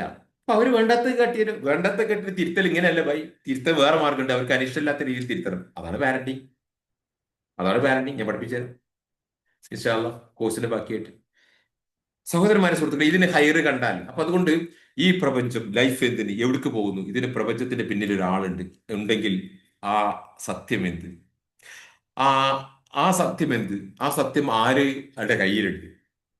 അതുകൊണ്ടാണ് എന്ത് ചെയ്യുന്നത്, ഈ ഇതുപോലുള്ള ഹൈറുകൾ ഒരാളുടെ ഉള്ളിൽ എനിക്കത് ആ സത്യം ഉണ്ടെങ്കിൽ ആ സത്യം എനിക്ക് ഉൾക്കൊള്ളണം, അതനുസരിച്ച് എനിക്ക് ജീവിക്കണം എന്ന ആ ഹൈറായ ചിന്ത ഇതിനകത്ത് ഉണ്ടായാൽ അള്ളാഹു അതിലേക്ക് അവനെ എത്തിക്കും. വല്ലിഹിമതവല്ല. ഇല്ലെങ്കിലോ ഇന്നല്ലാഹലീൻ ലാലിമ്യങ്ങൾ അള്ളാഹു ഒരു കാലത്തും ഹിദായത്തിലാക്കൂല. അപ്പൊ ഹിദായത്ത് അള്ളാഹു യതിമ ഇഷാ എന്ന് പറഞ്ഞിടത്ത് ആൾക്കാർ എങ്ങനെ ചോദിക്കും? അള്ളാഹു ഉദ്ദേശിക്കുന്നവർക്ക് കൊടുക്കാത്തടത്ത് ഇൻകുലാബ് സിന്ദാബ് ഇൻകുല അള്ളാഹു നീതി പാലിക്കുക, അള്ളാഹു നീതി പാലിക്കുക, ഇൻകുലാബ് സിന്ദാബ് അള്ളാഹു നീതി പാലിക്കുക, അള്ളാഹു നീതി പാലിക്കുക എന്ന് പിക്കറ്റിക്ക് നടത്തിയിട്ടൊന്നും കാര്യമില്ല. എന്താ അള്ളാഹു യതിമ ഇഷാ അള്ളാഹു ഉദ്ദേശിക്കുന്നവർ കൊടുക്കുക. അപ്പൊ വല്ലാത്തവർക്ക് കിട്ടണ്ടേ? അള്ളാഹു ലാലിമികൾക്ക് അള്ളത് കൊടുക്കൂല, അല്ലാത്തവർക്ക് കൊടുക്കും. അതുകൊണ്ട് എന്റെ ഹിദായത്തിന്റെ റെസ്പോൺസിബിലിറ്റി എനിക്കാണ്. എന്റെ ജീവിതത്തിലെ പരാജയത്തിന്റെ റെസ്പോൺസിബിലിറ്റി എനിക്കാണ്. എന്റെ ജീവിതത്തിൽ ഉണ്ടാകുന്ന ബ്ലോക്കേജുകൾ, എന്റെ ജീവിതത്തിൽ ഉണ്ടാകുന്ന തടസ്സങ്ങൾ, അതെന്തിന്? എന്റെ ജീവിതത്തിന്റെ ആത്യന്തിക ലക്ഷ്യമായ അള്ളാഹുവിനെ കാണുക, സ്വർഗത്തിലെത്തുക. അതിന്റെ മുമ്പ് വിജയം. അതെന്താ? ഇഹത്തിനും പരത്തിനും. ഈഹത്തിന് വിജയം ഇല്ലാത്തവരെ പരത്തിനും വിജയം ഉണ്ടാവില്ല. ഈഹത്തിന് സന്തോഷം ഇല്ലാത്തവരെ പരത്തിനും സന്തോഷം ഉണ്ടാവില്ല. ഇഹലോകത്ത് ഇങ്ങനെ കുറെ കരഞ്ഞ് ഇങ്ങനെ ഒരു എരപ്പൻ ലൈഫ് ജീവിച്ചാലേ പരലോകത്ത് സ്വർഗം കിട്ടുള്ളൂ എന്നാണ് നമ്മളെ മൊല്ലാക്കന്മാരുടെ വ്യാജം. തെറ്റാ മൊല്ലാക്ക. ഗോ ടു ഷെയ്ഖുൽ ഇസ്ലാം ഇബ്നു തൈമിയ്യ കാലൽ മുഹിബ്ബീൻ. അള്ളാഹുവിന്റെ മുഹബ്ബീങ്ങളെ, പൂർവികരുടെ സെൽഫുസാലികൾ, അള്ളാഹുവിനെ സ്നേഹിക്കുന്ന ആളുകൾ പറഞ്ഞിട്ടുണ്ട് എന്ന് പറഞ്ഞിട്ട് ഇബ്നു തൈമിയ്യയുടെ ഗ്രന്ഥങ്ങളിൽ പലയിടത്ത് എഴുതിയിട്ടുണ്ട് ഇങ്ങനെ. മനസ്സിലല്ലേ? അതുകൊണ്ട് ഇഹലോകത്ത് ജീവിതത്തിൽ ഉള്ളൊരു പൂന്തോട്ടമുണ്ട്. ആ പൂന്തോട്ടം അത് അറിവിന്റെ പൂന്തോട്ടമാണ്. അറിവ് എന്ന് പറയുന്നത് എല്ലാ അറിവും. ദുനിയാവിന്റെ അറിവ് ഉണ്ടെങ്കിലേ നിങ്ങൾക്ക് മതത്തിന്റെ അറിവ് മനസ്സിലാക്കാൻ പറ്റൂ. മതത്തിന്റെ അറിവുണ്ടെങ്കിലേ നിങ്ങൾക്ക് ദുനിയാവിന്റെ അറിവ് ശരിക്കും വ്യാഖ്യാനിക്കാൻ പറ്റൂ. രണ്ടില്ലാതെ ഒന്ന്. അതുകൊണ്ട് രണ്ടും കൂടെ സമന്വയിപ്പിച്ച് ബാലൻസ് ചെയ്ത് കൊണ്ടുപോകുന്നതാണ് ഹെൽത്ത്. സഹോദരന്മാരെ, സുഹൃത്തുക്കൾ, ഇപ്പൊ നോക്കുക, വിധിവിശ്വാസവും നമ്മുടെ കാഴ്ചപ്പാടൊക്കെ എവിടെ എത്തുന്നത്. മാത്രമല്ല അള്ളാഹുവിനെ കുറിച്ചൊരു നല്ല ചിന്തയാണ് എപ്പോഴും കൊണ്ടത്. അള്ളാഹു പറയാ, എന്റെ അടിമ എന്നെ എങ്ങനെ മനസ്സിലാക്കുന്നത് ഞാൻ അതുപോലെയാണ്. അപ്പൊ അള്ളാഹിന്റെ രൂപഭാവ കോലങ്ങളെ അള്ളാഹ് അങ്ങനെ അത്ര നീളമുണ്ട്, അത്ര ഹൈറ്റ് ഉണ്ട്, ഇത്ര വെയിറ്റ് ഉണ്ട്, ഇതാണോ? അല്ല. അള്ളാഹുവിന്റെ രൂപഭാവങ്ങളെ അല്ല. അള്ളാഹു എന്നിലേക്ക് എങ്ങനെയാണ് മനസ്സിലാക്കുന്നത്, അള്ളാഹു എന്നായിട്ടുള്ള കാരുണ്യം എങ്ങനെയാണ്, ഞാൻ അള്ളാഹുവിന്റെ കാരുണ്യത്തിലെ ഇങ്ങനെയാണ്. അള്ളാഹുവിനെ ഞാൻ ഒരു ഒരു ഒരു ഒരു ലോക്കപ്പ് മർത്തന എപ്പോ തെറ്റ് പറ്റിയാൽ അപ്പ പിടിച്ച് ശിക്ഷിക്കണം. ഇപ്പൊ ഒരു കുട്ടിയുണ്ട്, അവന് മൂത്രത്തിന്റെ വസ്വാസം ഉണ്ടെന്ന് പറഞ്ഞു. അപ്പൊ മൂത്രം ഒഴിച്ച് കഴിഞ്ഞാൽ പിന്നെ അവിടെ നിന്ന് വന്നിട്ട് പിന്നെ അപ്പുറത്ത് മാറി നിന്നിട്ട് ഒന്ന് പരിശോധിച്ച് നോക്കും, മൂത്രം ഒലിച്ച് കിടണ്ടാവുന്നുണ്ടോ. കണ്ടിട്ടില്ലെങ്കിൽ നെക്കി നോക്കും. അപ്പൊ എന്തില്ലേ, പിന്നെ പിന്നെ വിശ്വാസമായി. അപ്പൊ പിന്നെ വിചാരം എന്താ? മൂത്രം ഉണ്ടായ നിസ്കാരം ശരിയാവില്ല, നിസ്കാരം ശരിയായിട്ടില്ലെങ്കിൽ സ്വർഗം കിട്ടൂല, നരകം കിട്ടും. അതോടുകൂടി ഇപ്പൊ ഒരു തുള്ളി മൂത്രം കൊണ്ടുവന്ന നരകാണ് പോകും, സ്വർഗമാണ് പോകും. ഇതൊക്കെ ഒരു ചവറ്. ഇതൊക്കെ ആയിട്ട് കൊണ്ടുനടക്കുന്ന കുറെ ടീമുണ്ട് നമ്മുടെ നാട്ടിൽ. ഈ ചവറിലൊക്കെ പോയി പഠിച്ചാൽ അതൊക്കെ തന്നെ കിട്ടുള്ളൂ. അപ്പൊ ഞാൻ ചോദിച്ചു, അപ്പൊ മോനെ ഈ പിന്നെ എന്താ ഇപ്പൊ നിസ്കരിക്കേണ്ട ഉള്ളിൽ പോയി മൂത്രം ഉണ്ടാവില്ലേ? ഇങ്ങനെ നിന്ന് നിസ്കരിക്കുമ്പോൾ ഇതിന്റെ ഉള്ളിൽ മൂത്രം ഉണ്ട്, കാഷ്ടമൊക്കെ ഉണ്ടോ. മലമാണ് ബലം നേടേണ്ടത്. ഉള്ളിൽ കുറെ ബലം എപ്പോഴും വേണം. ആ മല അവിടെ നിന്ന് പോയാൽ നമുക്ക് ബലം ഉണ്ടാവില്ല. അവിടെ വയറിളക്കം പിടിച്ച കുഴയുന്നത്. മലമാണ് ബലം. ഇവിടെ അൺമെച്യൂർഡ് ആയിട്ടുള്ള കുറെ മലം ഉള്ളിൽ ഉണ്ടാകുമ്പോഴേ ബലം കിട്ടുള്ളൂ. അത് പോയി കഴിഞ്ഞാൽ ബലം, മനുഷ്യന്റെ ബയോളജി എങ്ങനെയാ. അപ്പൊ ഇതിനകത്ത് മൂത്രപ്പുണ്ട്. ഇപ്പൊ ഞാൻ സംസാരിക്കുന്നതിന്റെ ഉള്ളിൽ മൂത്രമുണ്ട്, കാഷ്ടമുണ്ട്. ഇത് ഈ ഇതുകൊണ്ട് ഞാൻ പള്ളിന്റെ അകത്ത് കയറൂലെ, ഹർബ് പോലെ പിന്നെ ഇതിന്റെ കയബത്തിന്റെ അടുത്ത് പോലെ, കയബ തുറക്കുന്നതിന്റെ ഉള്ളിൽ കയറാൻ പറ്റും, അവിടെയും പോകൂലേ? വേണ്ട. കയബത്തേക്ക് പോയി മൂത്രം തന്നെ ഒലിച്ചത് ട്യൂബായിട്ട് ഓടുന്നുണ്ട് ആൾക്കാർ. അവരെന്താ ചെയ്യാ? ഏയ് കസാരയിൽ ട്യൂബിന്റെ ബ്ലാഡ് വെച്ചിട്ട് പോകുന്നില്ലേ? അപ്പൊ ഒഴുക്കപ്പെട്ട മൂത്രം, ഒഴുക്കപ്പെട്ട രക്തമാണ് കേട്ടിട്ടുണ്ടെങ്കിൽ ഈ ഒഴുക്കപ്പെട്ട രക്തം എന്ന് പറയുന്നത് എന്താ? എല്ലിലില്ലേ രക്തം? ലിവറിലില്ലേ? ഇപ്പൊ ഒരു ആടിനർത്ഥം, പോത്തിനർത്ഥം, അതിന്റെ ലിവറിലില്ലേ രക്തമല്ലേ? അതിന്റെ പിന്നെ ഹേർട്ടിൽ രക്തമല്ലേ? ഇത് ഒഴുക്കപ്പെട്ടത്, ഒഴുകി വരാത്ത രക്ത. നിങ്ങൾ നോർമലി കഴുകിയാൽ പോകാത്ത രക്തം പിന്നെ നജസല്ല. അതിൽ രക്തമുണ്ട്. ഇതിന്റെ അകത്ത് എല്ലിന്റെ അകത്തില്ലേ, മജ്ജയിനകത്ത് രക്തമല്ലേ? മജ്ജ പുറത്തെടുത്ത് പീച്ചു നോക്ക്, രക്തം വരും. നിങ്ങൾ അതല്ലേ തിളപ്പിച്ച് കറി വെച്ച് കൂട്ടുന്നത്? അപ്പൊ നജസ. അപ്പൊ എല്ലാ രക്തമല്ല, ഒഴുക്കപ്പെട്ട രക്തം എന്നതുപോലെ രക്തം, ഈ കാഷ്ടമൂത്രം പുറത്തു വന്നാലേ ഉള്ളത് നജസാവുന്നത്. ഉള്ളിലാണെങ്കിൽ നജസല്ല, it's a part of your body. പറഞ്ഞത് ഇത് മനസ്സിലാക്കണമെങ്കിൽ ഭൗതിക വിദ്യാഭ്യാസം. അത് ഹറാമായ പിന്നെ നിങ്ങൾക്ക് ഇതൊക്കെ ഉണ്ടാവും. അതുകൊണ്ട് കുത്തുപാടെടുക്ക ആരെയും പറഞ്ഞിട്ട് കാര്യമുള്ളൂ. നിങ്ങളെ ജീവിതത്തിൽ നിങ്ങളെ സകലം, നമ്മുടെ മുസീബത്ത് നമ്മൾ കൊണ്ടുവരണം. നമ്മളെ സ്റ്റുപ്പിഡിറ്റി കൊണ്ട്, നമ്മളെ പിന്നെ യഥാർത്ഥമായ അറിവിന്റെ പിന്നാലെ പോവാത്തത് കൊണ്ട് ഒരു വേസ്റ്റ് ആയിട്ടുള്ള കൗമിന്റെ പിന്നാലെ പോണോണ്ട് വന്നതാണ്. യെസ്, ഞാൻ പറഞ്ഞു വരുന്നത് അള്ളാഹിനെ കുറിച്ചൊരു നല്ല ചിന്ത വേണം. അപ്പൊ അള്ളാഹിനെ കുറിച്ച് അധികം ആൾക്കാർക്ക് എന്ത് ചെയ്യാ ചിന്ത, എനിക്ക് സഹിക്കാൻ പറ്റാത്ത ചില അവസരങ്ങളുണ്ട്. ബാംഗ്ലൂരിൽ ഒരു കുട്ടി സ്കൂളിൽ പോണില്ല. എട്ടാം ക്ലാസ്സിലാണ്, 7ാം ക്ലാസ്സിലാണ് കുട്ടി, പെൺകുട്ടി. ഈ കുട്ടിയെ വിളിച്ച് സ്കൂളിൽ പോകുന്നില്ല. അതെന്താ? സ്കൂളിൽ പോകാന് പേടിയാണ്. എന്താ പേടി? പോയാല് മരിക്കുവാകും. അപ്പൊ ഞാൻ ചോദിച്ചു, മരിക്കും, അതിനിപ്പോ എന്താ? മരിച്ചാലും വേണ്ട, മരിച്ചാലോ നരകം കിട്ടും. അതെന്ത്? ഞാൻ കുറച്ചു കാലം നിസ്കരിച്ചിട്ടില്ലായിരുന്നു. 7ാം ക്ലാസ്, 12 വയസ്സായ കുട്ടി, പ്രായപൂർത്തി എത്തിയിട്ടില്ല, അപ്പൊ നിസ്കാരം ആയിട്ടില്ല. അതിന് മുമ്പ് അവള് നിസ്കരിക്കാത്തോണ്ട് നരകത്തിൽ പോകുമെന്ന് പറഞ്ഞിട്ട് പ്രസംഗിച്ചു കൊടുത്തോണ്ടാണ് ഈ കുട്ടിക്ക്. അപ്പോൾ അവള് നിസ്കരിച്ചിട്ടില്ല കുറച്ച് ദിവസം. ഇതൊക്കെ 12 വയസ്സായ, 2 വയസ്സായ കുട്ടീനെ അനുഭവം കേൾക്കണേ. ആ 2 വയസ്സായ കുട്ടിന്റെ തള്ള, വാപ്പാന്റെ തള്ള, ഒരു തള്ള, തള്ള, തള്ള, തള്ള, തള്ള. ഈ തള്ള എന്ത് ചെയ്തു? കുട്ടീന്റെ തലയിൽ പേന വീണ്. പേന കളയാൻ പാടില്ല, ജീവനോടെ കളഞ്ഞ അള്ള നരകത്തിലിടും, ശിക്ഷിക്കും. അതെന്താ സംഭവം? ശിക്ഷ? അത് നരകത്തിലിട്ട് കത്തിക്കും. അള്ളാ. അപ്പൊ ഈ കുട്ടിക്ക് രാത്രി ഉറങ്ങണില്ല. എന്റെ കയ്യിൽ നിന്ന് പേന് പോയില്ലേ? ഈ തലയിലെ പേൻ ഉണ്ടല്ലോ, അത് വീണ് പോയില്ലേ? ഇനിയിപ്പോ ഈ നരകം കിട്ടൂലെ, തീ കത്തിക്കൂലെ? കുട്ടിക്ക് ഉറങ്ങണില്ല, ദിവസങ്ങളുള്ള കുട്ടി ഉറങ്ങണില്ല. എന്തത്തിനൊക്കെ പറയാ? ഇതൊക്കെയാ ഭക്തി, തെക്കുവ. ഇതാണ് ഈ വൃത്തികെട്ട കൗമിന്റെ പിന്നാലെ വെള്ളം കെട്ടുകൾ നടന്നാൽ നിങ്ങൾക്ക് കിട്ടാൻ പോകുന്നതാണ്. ബുദ്ധി ഉപയോഗിച്ചുകൊണ്ട് വലിയ ആലിമികളെ പുസ്തകത്തിൽ നിന്ന് പഠിച്ചാൽ നിങ്ങൾക്ക് ഉയർച്ചയും വളർച്ചയും, അത് ഹൈറും ബർക്കത്തും ജീവിതത്തിൽ എല്ലാ അർത്ഥത്തിലും ഉണ്ടാവും. അള്ളാഹുവിനെ കുറിച്ച് നമുക്ക് നല്ല ചിന്തയാണ് വേണ്ടത്. അതുകൊണ്ട് എന്റെ അടിമ എന്നെ എങ്ങനെ കാണുന്നു അതുപോലെയാണ് ഞാൻ. അവൻ എന്നെ ഒറ്റക്ക് ഓർത്താൽ ഞാൻ അവനെ ഒറ്റക്ക് ഓർക്കും. അവൻ എന്നെ ഒരു സദസ്സിൽ ഓർത്താൽ ഞാൻ അതിലേറെ നല്ല സദസ്സിൽ ഓർക്കും. ഇൻഷാ അല്ലാഹ് ബിദിനില്ലാ. ഇപ്പൊ നമ്മളിവിടെ ഒരു 19 പേര്, 20 പേരാ, 10, 18 പേരാണുള്ളത്. ഈ ഒരു ചെറിയ സദസ്സിലാണ് നമ്മൾ ഓർക്കുന്നത്. എന്നാൽ അള്ളാഹു ഇതിനേക്കാൾ വലിയ മലക്കിന്റെ സദസ്സിൽ ഇപ്പൊ ഓർക്കുന്നുണ്ട്, ഉറപ്പാ. I believe it, it's true. ഞാൻ സാക്ഷ്യം വഹിക്കുന്നു. കാരണം അള്ളാഹുവിനെ കുറിച്ച് നമ്മൾ പറയുമ്പോൾ അവിടെ മലക്കുകൾ വരും. മലക്കുകൾ വന്നിട്ട് അവിടെ എന്ത് ചെയ്യും? അള്ളാഹു മഫുർലഹു വർഹബു, അള്ളാഹു മഫുർലഹു വർഹബു. അള്ളാഹിന്റെ മലക്കുകൾ പ്രാർത്ഥിച്ചാലോ അള്ളാഹ് മടക്കൂല. കഴിഞ്ഞില്ലേ? എന്റെ പാപമോചനം കഴിഞ്ഞില്ലേ? ഇപ്പൊ ഒരു അറിവ് പറഞ്ഞു കൊടുത്താൽ എനിക്ക് എന്റെ പാപമോചനം കഴിഞ്ഞില്ലേ? കഴിഞ്ഞു. ഈ പ്രതീക്ഷ എനിക്കില്ലെങ്കിലോ അത് കിട്ടുമോ? കിട്ടൂല. അതുകൊണ്ട് അതുപോലെ ഞാൻ അള്ളാഹുലേക്ക് ഒരു ചാട് വന്നാൽ അള്ളാഹു ഒരു മുഴം വരും, ഞാൻ ഒരു മുഴം വന്നാൽ അള്ളാഹ് ഒരു മാറ് വരും, ഞാൻ അള്ളാഹുലേക്ക് നടന്നു ചെന്നാൽ അള്ളാഹ് ഓടി വരും. സുബ്ഹാനക യാ അലീം. യാ അള്ളാഹ്. ഈ അള്ളാനെ ഈ അള്ളാനെയും ഈ അള്ളാന്റെ വിധിനൊക്കെയാണ് നമ്മൾ ആ കൂടെ ഇതാക്കി. ഇതിനപ്പുറത്തേക്ക് അള്ളാഹ് ഒരു മനുഷ്യനെ ഇഷ്ടപ്പെട്ടാൽ അതാണ് വിജയത്തിന്റെ മറ്റൊരു രഹസ്യം. ജനങ്ങൾ നമ്മളെ ഇഷ്ടപ്പെടണം.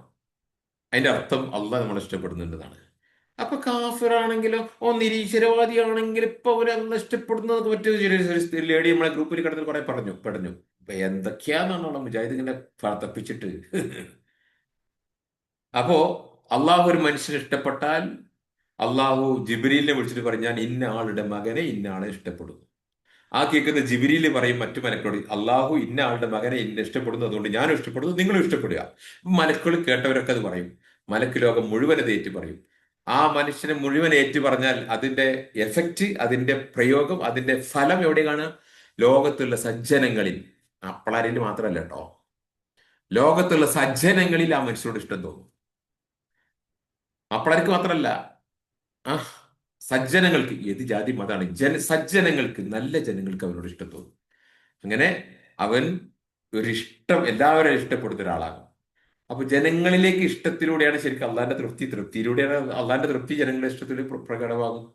അതുകൊണ്ട് നേരെ മറിച്ച് അള്ളാഹു ഒരാൾ വെറുത്താലോ, അള്ള വെറുക്കും, ജിബ്രീലും വെറുക്കും, മലക്കുകളും വെറുക്കും. അത് പിന്നെ ലോകത്ത് മനുഷ്യന്മാരും വെറുത്ത് ആർക്കും വേണ്ടാത്തൊരു വസ്തുവായി അവൻ മാറും. അപ്പൊ അള്ളാഹിന്റെ സ്നേഹം വാസ്തവത്തിൽ ജനങ്ങളിലൂടെ തിരിച്ചു വരുന്നുണ്ട്. വാസ്തവത്തിൽ നമ്മൾ ജനങ്ങളിലൂടെ തിരിച്ചു വരുന്നുണ്ട് എന്ന് മാത്രമല്ല, നിങ്ങൾ ജനങ്ങളോട് കാരുണ്യം കാണിക്ക്, അള്ളാഹിന്റെ കാരുണ്യം അള്ളാഹ് നിങ്ങളോട് കാരുണ്യം കാണിക്കും, ആകാശത്തുള്ളവർ നിങ്ങളോട് കാരുണ്യം കാണിക്കും.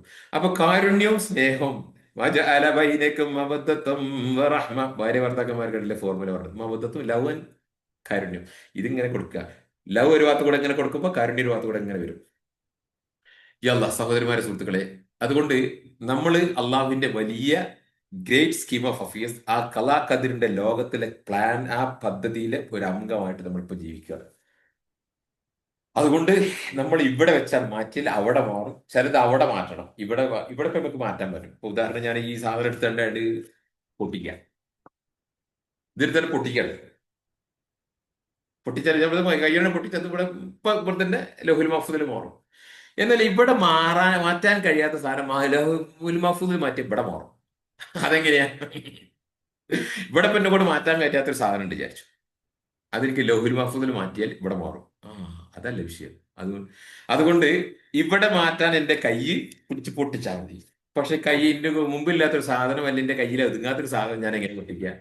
അത് പൊട്ടിക്കുന്നതാണ് എന്റെ ഇത്. അതെന്താ? നോളേജ്, മഷിയത്ത്, ഇറാത്ത്, നീയത്ത്, ഇറാത്ത്, കൂവത്ത്. അതുവഴി. ഇനി അതുവഴി അതിന്റെ പേരാണ് മാപ്പിളാരെ. അതിന് ദുആ നെല്ലിട്ട് കുറെ കരയും. നോ, അതിനെ മനുഷ്യന്മാര് എന്ത് ചെയ്യും?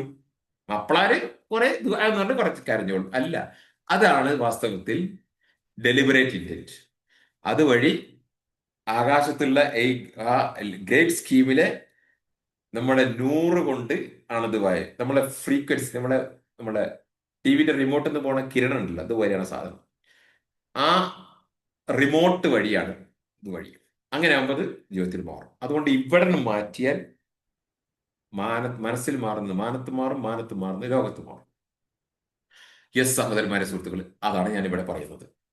100 പുറത്തേക്ക് എടുക്ക്.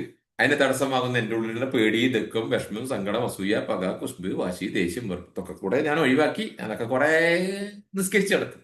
അങ്ങനെ ഉണ്ട്. കുറെ നിസ്കരിച്ചിനെ കൊണ്ട് കാലാന്തരങ്ങളെ കൊണ്ടൊക്കെ പോകാം, പക്ഷെ പോയിക്കൊള്ളുന്നില്ല മുഴുവൻ. അത് പോകുന്ന പണി ഉണ്ട്. അത് മുസ്ലിങ്ങൾക്ക് അറിയാം, അല്ലാത്തവർക്കും അറിയാം. അത് പണ്ട് മുതലേ ഉണ്ട്. പക്ഷെ അതിനെ അതറിയുന്ന ഒരുത്തനെ കൊണ്ട് സംസാരിച്ചും ക്ലിയർ ചെയ്യും, കൗൺസിൽ ചെയ്തും സുലഹും പിന്നെ പിന്നെ എന്താ പറയാ തെറാപ്പിയിലൂടെയൊക്കെ ഫ്രീ ആണ്. അതിനപ്പുറത്തേക്ക് നമ്മളുടെ മസിൽസ്, ബോഡിയും മൈൻഡും ഫങ്ഷൻസ് കൂട്ടിയാൽ ആണ് ഈ ഉള്ള പ്രകാശം മുകളിലേക്ക് എത്തുക. അതാണ് ജീവിതത്തിൽ മാറ്റമായി വരിക. അതുകൊണ്ട് നമ്മളെ മൈൻഡ് കൊണ്ട് നമുക്ക് എവിടെ എത്താൻ പറ്റുമോ അവിടെയൊക്കെ നമ്മളെ ആത്മാവിന്റെ പ്രകാശത്വം. ആത്മാവ് എവിടെയുള്ളത്? ശരീരത്തിൽ. ശരീരം എവിടെയുള്ളത്? പ്രകാശത്തിൽ. എന്തിന്റെ പ്രകാശത്തിൽ? ആത്മാവിന്റെ പ്രകാശത്തിൽ. ആത്മാവ് എവിടെയുള്ളത്? ആത്മാവ് ശരീരം. ശരീരം എവിടെയുള്ളത്? ആത്മാവിന്റെ പ്രകാശത്തിൽ. അപ്പൊ ഈ പ്രകാശം എന്താണ്? എന്റെ ശരീരത്തിന്റെ പുറത്തുണ്ട്. യമീനി, വെസാറി, ഹൽഫി, പ്രവാചകൻ പറഞ്ഞില്ലേ? അതുകൊണ്ട് നമുക്ക് എന്തൊക്കെ അറിവുണ്ടോ ആ അറിവിലൊക്കെ നമുക്ക് പലതും ഇമാജിൻ ചെയ്യാൻ പറ്റും. നമ്മുടെ ഇമാജിനേഷൻ എവിടെ എത്തുന്നോ ആ എത്തുന്നിടത്ത് എന്റെ ആത്മാവിന്റെ അംശം എത്തും, ആ ആത്മാവിന്റെ പ്രകാശം എത്തും. ആ പ്രകാശം എത്തുന്നിടത്തൊക്കെ അതിൻ്റെതായ മാറ്റവും വരും. ഇപ്പൊ നമ്മൾ വിചാരിക്കും, നല്ല പ്ലാനിങ് നടത്തിയാൽ, നല്ല ഡിറ്റർമിനേഷൻ, തീരുമാനം എടുത്താൽ, നല്ല വിഷൻ ഫോക്കസ് ചെയ്താൽ ഒക്കെ നടക്കുന്നു. അതെന്തുകൊണ്ടാണ്? ഇതിപ്പോ മോട്ടിവേഷൻ ക്ലാസ്സിലൊക്കെ അവിടെ ഇവിടെ കേൾക്കും. പക്ഷെ ഇതിന്റെ ഹിക്കുമത്തൊക്കെ ഞാൻ പറഞ്ഞു മനസ്സിലാക്കി തരാം, മതപരമായ വിശ്വാസത്തിലൂടെ പറഞ്ഞു മനസ്സിലാക്കി തരാം. അതുകൊണ്ട് ജീവിതത്തിൽ മാറ്റം വരണോ, മൈൻഡിൽ മാറ്റം വന്നിട്ട് നമ്മുടെ കാഴ്ചപ്പാടിൽ, ഇമാജിനേഷൻ. അസുഖമുള്ള ആൾക്കാർക്ക് ഞാൻ ചെയ്തു കൊടുക്കല്ലേ ഈ അസുഖം, അയ്യോ അങ്ങനത്തെ അസുഖമുണ്ട്, അതിന് അങ്ങനത്തെ ഓപ്പറേഷൻ വേണം, ഇത്ര കാലം മരുന്ന് കുടിക്കണം, ഡോക്ടർ അങ്ങനെ പറഞ്ഞത്, അതിന്റെ സൈഡ് എഫക്ട് ഇവർ അതിൽ തന്നെ കടന്നിങ്ങനെ ചർച്ച ചെയ്ത് ഗൂഗിൾ ചെയ്ത് ചാറ്റ് GPT ചോദിച്ച് കാണുന്ന മൂല്യന്മാരോടും വൈദ്യന്മാരോടൊക്കെ അതും ചോദിച്ച് ഇല്ലടങ്ങി നടന്നു കഴിഞ്ഞാൽ പിന്നെ ഈടോ ബെരുഗ് വിലയെ കുടിക്കന്മാർ അതിൽ തന്നെ നീ അങ്ങോട്ട് തീരാടും. മെരുക് വലയും കുടിക്കാൻ മെരുക് 4 പടച്ചിലാ. അപ്പൊ കയ്യും കാലും ഒക്കെ കൂടെ കെട്ടി കെട്ടിപ്പിരിഞ്ഞ് പിന്നെ മെരുകിന് അനങ്ങാൻ പറ്റാത്ത രീതിയിലേക്ക് കിടന്നാൽ ചത്തുപോകും. ഈ രോഗം രോഗം രോഗം എന്ന് പറഞ്ഞാൽ അതിലെ കടി ജീവൻ പോടൂ. ഇൻസ്റ്റഡ് വാ, ആരോഗ്യത്തിലേക്ക് വാ. ഈ സാധനം വിട്ട് രോഗം എന്നുള്ള സാധനം, രോഗം ഉണ്ടോ ഡോക്ടറെ അടുത്ത് പോയിക്കോ. ഡോക്ടറെ വല്ല മരുന്നുണ്ടെങ്കിൽ തന്നെ ഇഞ്ചക്ഷൻ അടിച്ചേക്ക്, ഇനി കൊണ്ട് പഠിക്കാനൊന്നാവില്ല. പഠിക്കണ്ട, രോഗത്തെക്കുറിച്ച് ഡോക്ടർ പഠിച്ചോട്ടെ, എന്നിട്ട് മരുന്ന് വാങ്ങിച്ചോ കുടിച്ചോ. എന്നിട്ട് എന്ത് ചെയ്യാ, ഇപ്പുറത്ത് വന്നിട്ട് ആരോഗ്യത്തെ കുറിച്ച് ചർച്ച ചെയ്യും. ആരോഗ്യത്തിന്റെ ക്ലിപ്പുകൾ കാണും, ആരോഗ്യത്തിന്റെ വീഡിയോ കാണും. അയ്യോ അസ്തഗ്ഫിറുല്ലാ, വീഡിയോ ഹറാം, ഇന്നല്ലാഹ സാവരി, എന്താ പറയുന്നത്, വീഡിയോ ഹറാം, പാട്ട് ഹറാം, ഇയാളിപ്പോ എന്താ പറഞ്ഞു കൊടുക്കുന്നത്. ഇങ്ങനെ കുറെ കൗമ ഇറങ്ങിയിട്ടുണ്ട്. നിങ്ങൾക്ക് ഇതിലേ വീഡിയോ ഹറാമുള്ളൂ, അല്ലാത്തിനൊന്നും വീഡിയോ ഹറാമില്ലേ? ഇവിടെ മസ്ജിദുൽ ഹറാമിന്റെ ഉള്ളിൽ എത്ര വീഡിയോ ഉണ്ട്? അപ്പൊ മക്കത്തുണ്ടായ ഇസ്ലാമിൽ അനുവദിക്കുമെന്ന് വേണ്ടടോ. അനുവദിക്കണ്ട, അനുവദിക്കാത്ത ഇത് ഉപയോഗിക്കാലോ, എനിക്ക് അതിന്റെ ഉപയോഗം എടുത്തൂടെ? അപ്പൊ ഹറാമിന് ഉപയോഗം ഉണ്ടാവും, കള്ളിന് ഉപയോഗം ഉണ്ട് എന്നുള്ള ഖുറാനിൽ പറഞ്ഞിട്ടില്ലേ? ഉണ്ട്. അപ്പൊ ഇതിന്റെ ബേസ് പഠിക്കാത്ത മൊലാക്കന്മാർക്ക് ഇങ്ങനെ സംശയമൊക്കെ ഉണ്ടാവും. അതുകൊണ്ട് നിങ്ങൾ ആരോഗ്യത്തിന്റെ വീഡിയോ കാണും, വീഡിയോ എക്സർസൈസ് ചെയ്യ്, വീഡിയോന്റെ എക്സർസൈസിന്റെ വീഡിയോ കാണും. നിങ്ങൾ ചെയ്യ്, നിങ്ങൾ നടക്കാൻ തുടങ്ങും, നിങ്ങൾ ലൈഫ് ചേഞ്ച് കൊടുക്കും, നിങ്ങൾ ഭക്ഷണം മാറ്റാൻ തുടങ്ങും, നിങ്ങൾ ഉറക്കം ശരിയാക്കാൻ തുടങ്ങും, നിങ്ങൾ വെള്ളം കുടിക്കുന്നത് ശരിയാക്കാൻ തുടങ്ങും. നിങ്ങൾ ഫിസിക്കലി ഇവരെ കൊണ്ട് എന്ത് ചെയ്യും, ഞാൻ ഇങ്ങനെ ചെയ്യിപ്പിച്ചുകൊണ്ടിരുമ്പോൾ ഒരു അസുഖം തന്നെയാണ് പോയി. ഇതാണ് എന്റെ ഫിസിക്കൽ ട്രീറ്റ്മെന്റ് കൊടുക്കൽ. ചുരുക്കി പറഞ്ഞാൽ അറിവ്, അതാണ് എല്ലാത്തിന്റെ ബേസ്. അതിലൂടെ ശരിയായ അറിവ് ഇതിനെ കൊടുത്താൽ ശരിയായ കാഴ്ചപ്പാട് ഉണ്ടാവും. പെട്രോളിന്റെ വണ്ടിയിൽ പെട്രോൾ ഒഴിച്ചാൽ വർക്ക് ചെയ്യുന്നത് പോലെ, നേരെ അല്ലെങ്കിലോ പെട്രോളിന്റെ വണ്ടിയിൽ മണ്ണെണ്ണ ഒഴിച്ചാൽ ഉണ്ടാകുന്നത് പോലെ അതിങ്ങനെ ചീറ്റലും പൊട്ടലും ചിലപ്പോൾ ആണ് തീ പിടിച്ച് പോവുകയും ചെയ്യും. സഹോദരന്മാരെ, സുഹൃത്തുക്കൾ, ഇവിടെ നിർത്താം. അടുത്ത ഇത് നമുക്ക് അടുത്ത ക്ലാസ്സിൽ സംസാരിക്കാം ഇതിന്റെ ബാക്കി. ഇനി ഇപ്പൊ നമ്മൾ സംസാരിച്ച വിഷയത്തിൽ നിങ്ങൾക്ക് സംശയങ്ങൾ എന്തെങ്കിലും ഉണ്ടെങ്കിൽ ചോദിക്ക്, നമുക്ക് അതുമായിട്ട് ഡിസ്കസ് ചെയ്യാം ഇൻഷാ അല്ലാഹ് ബിഇദ്നില്ല. ഓക്കെ.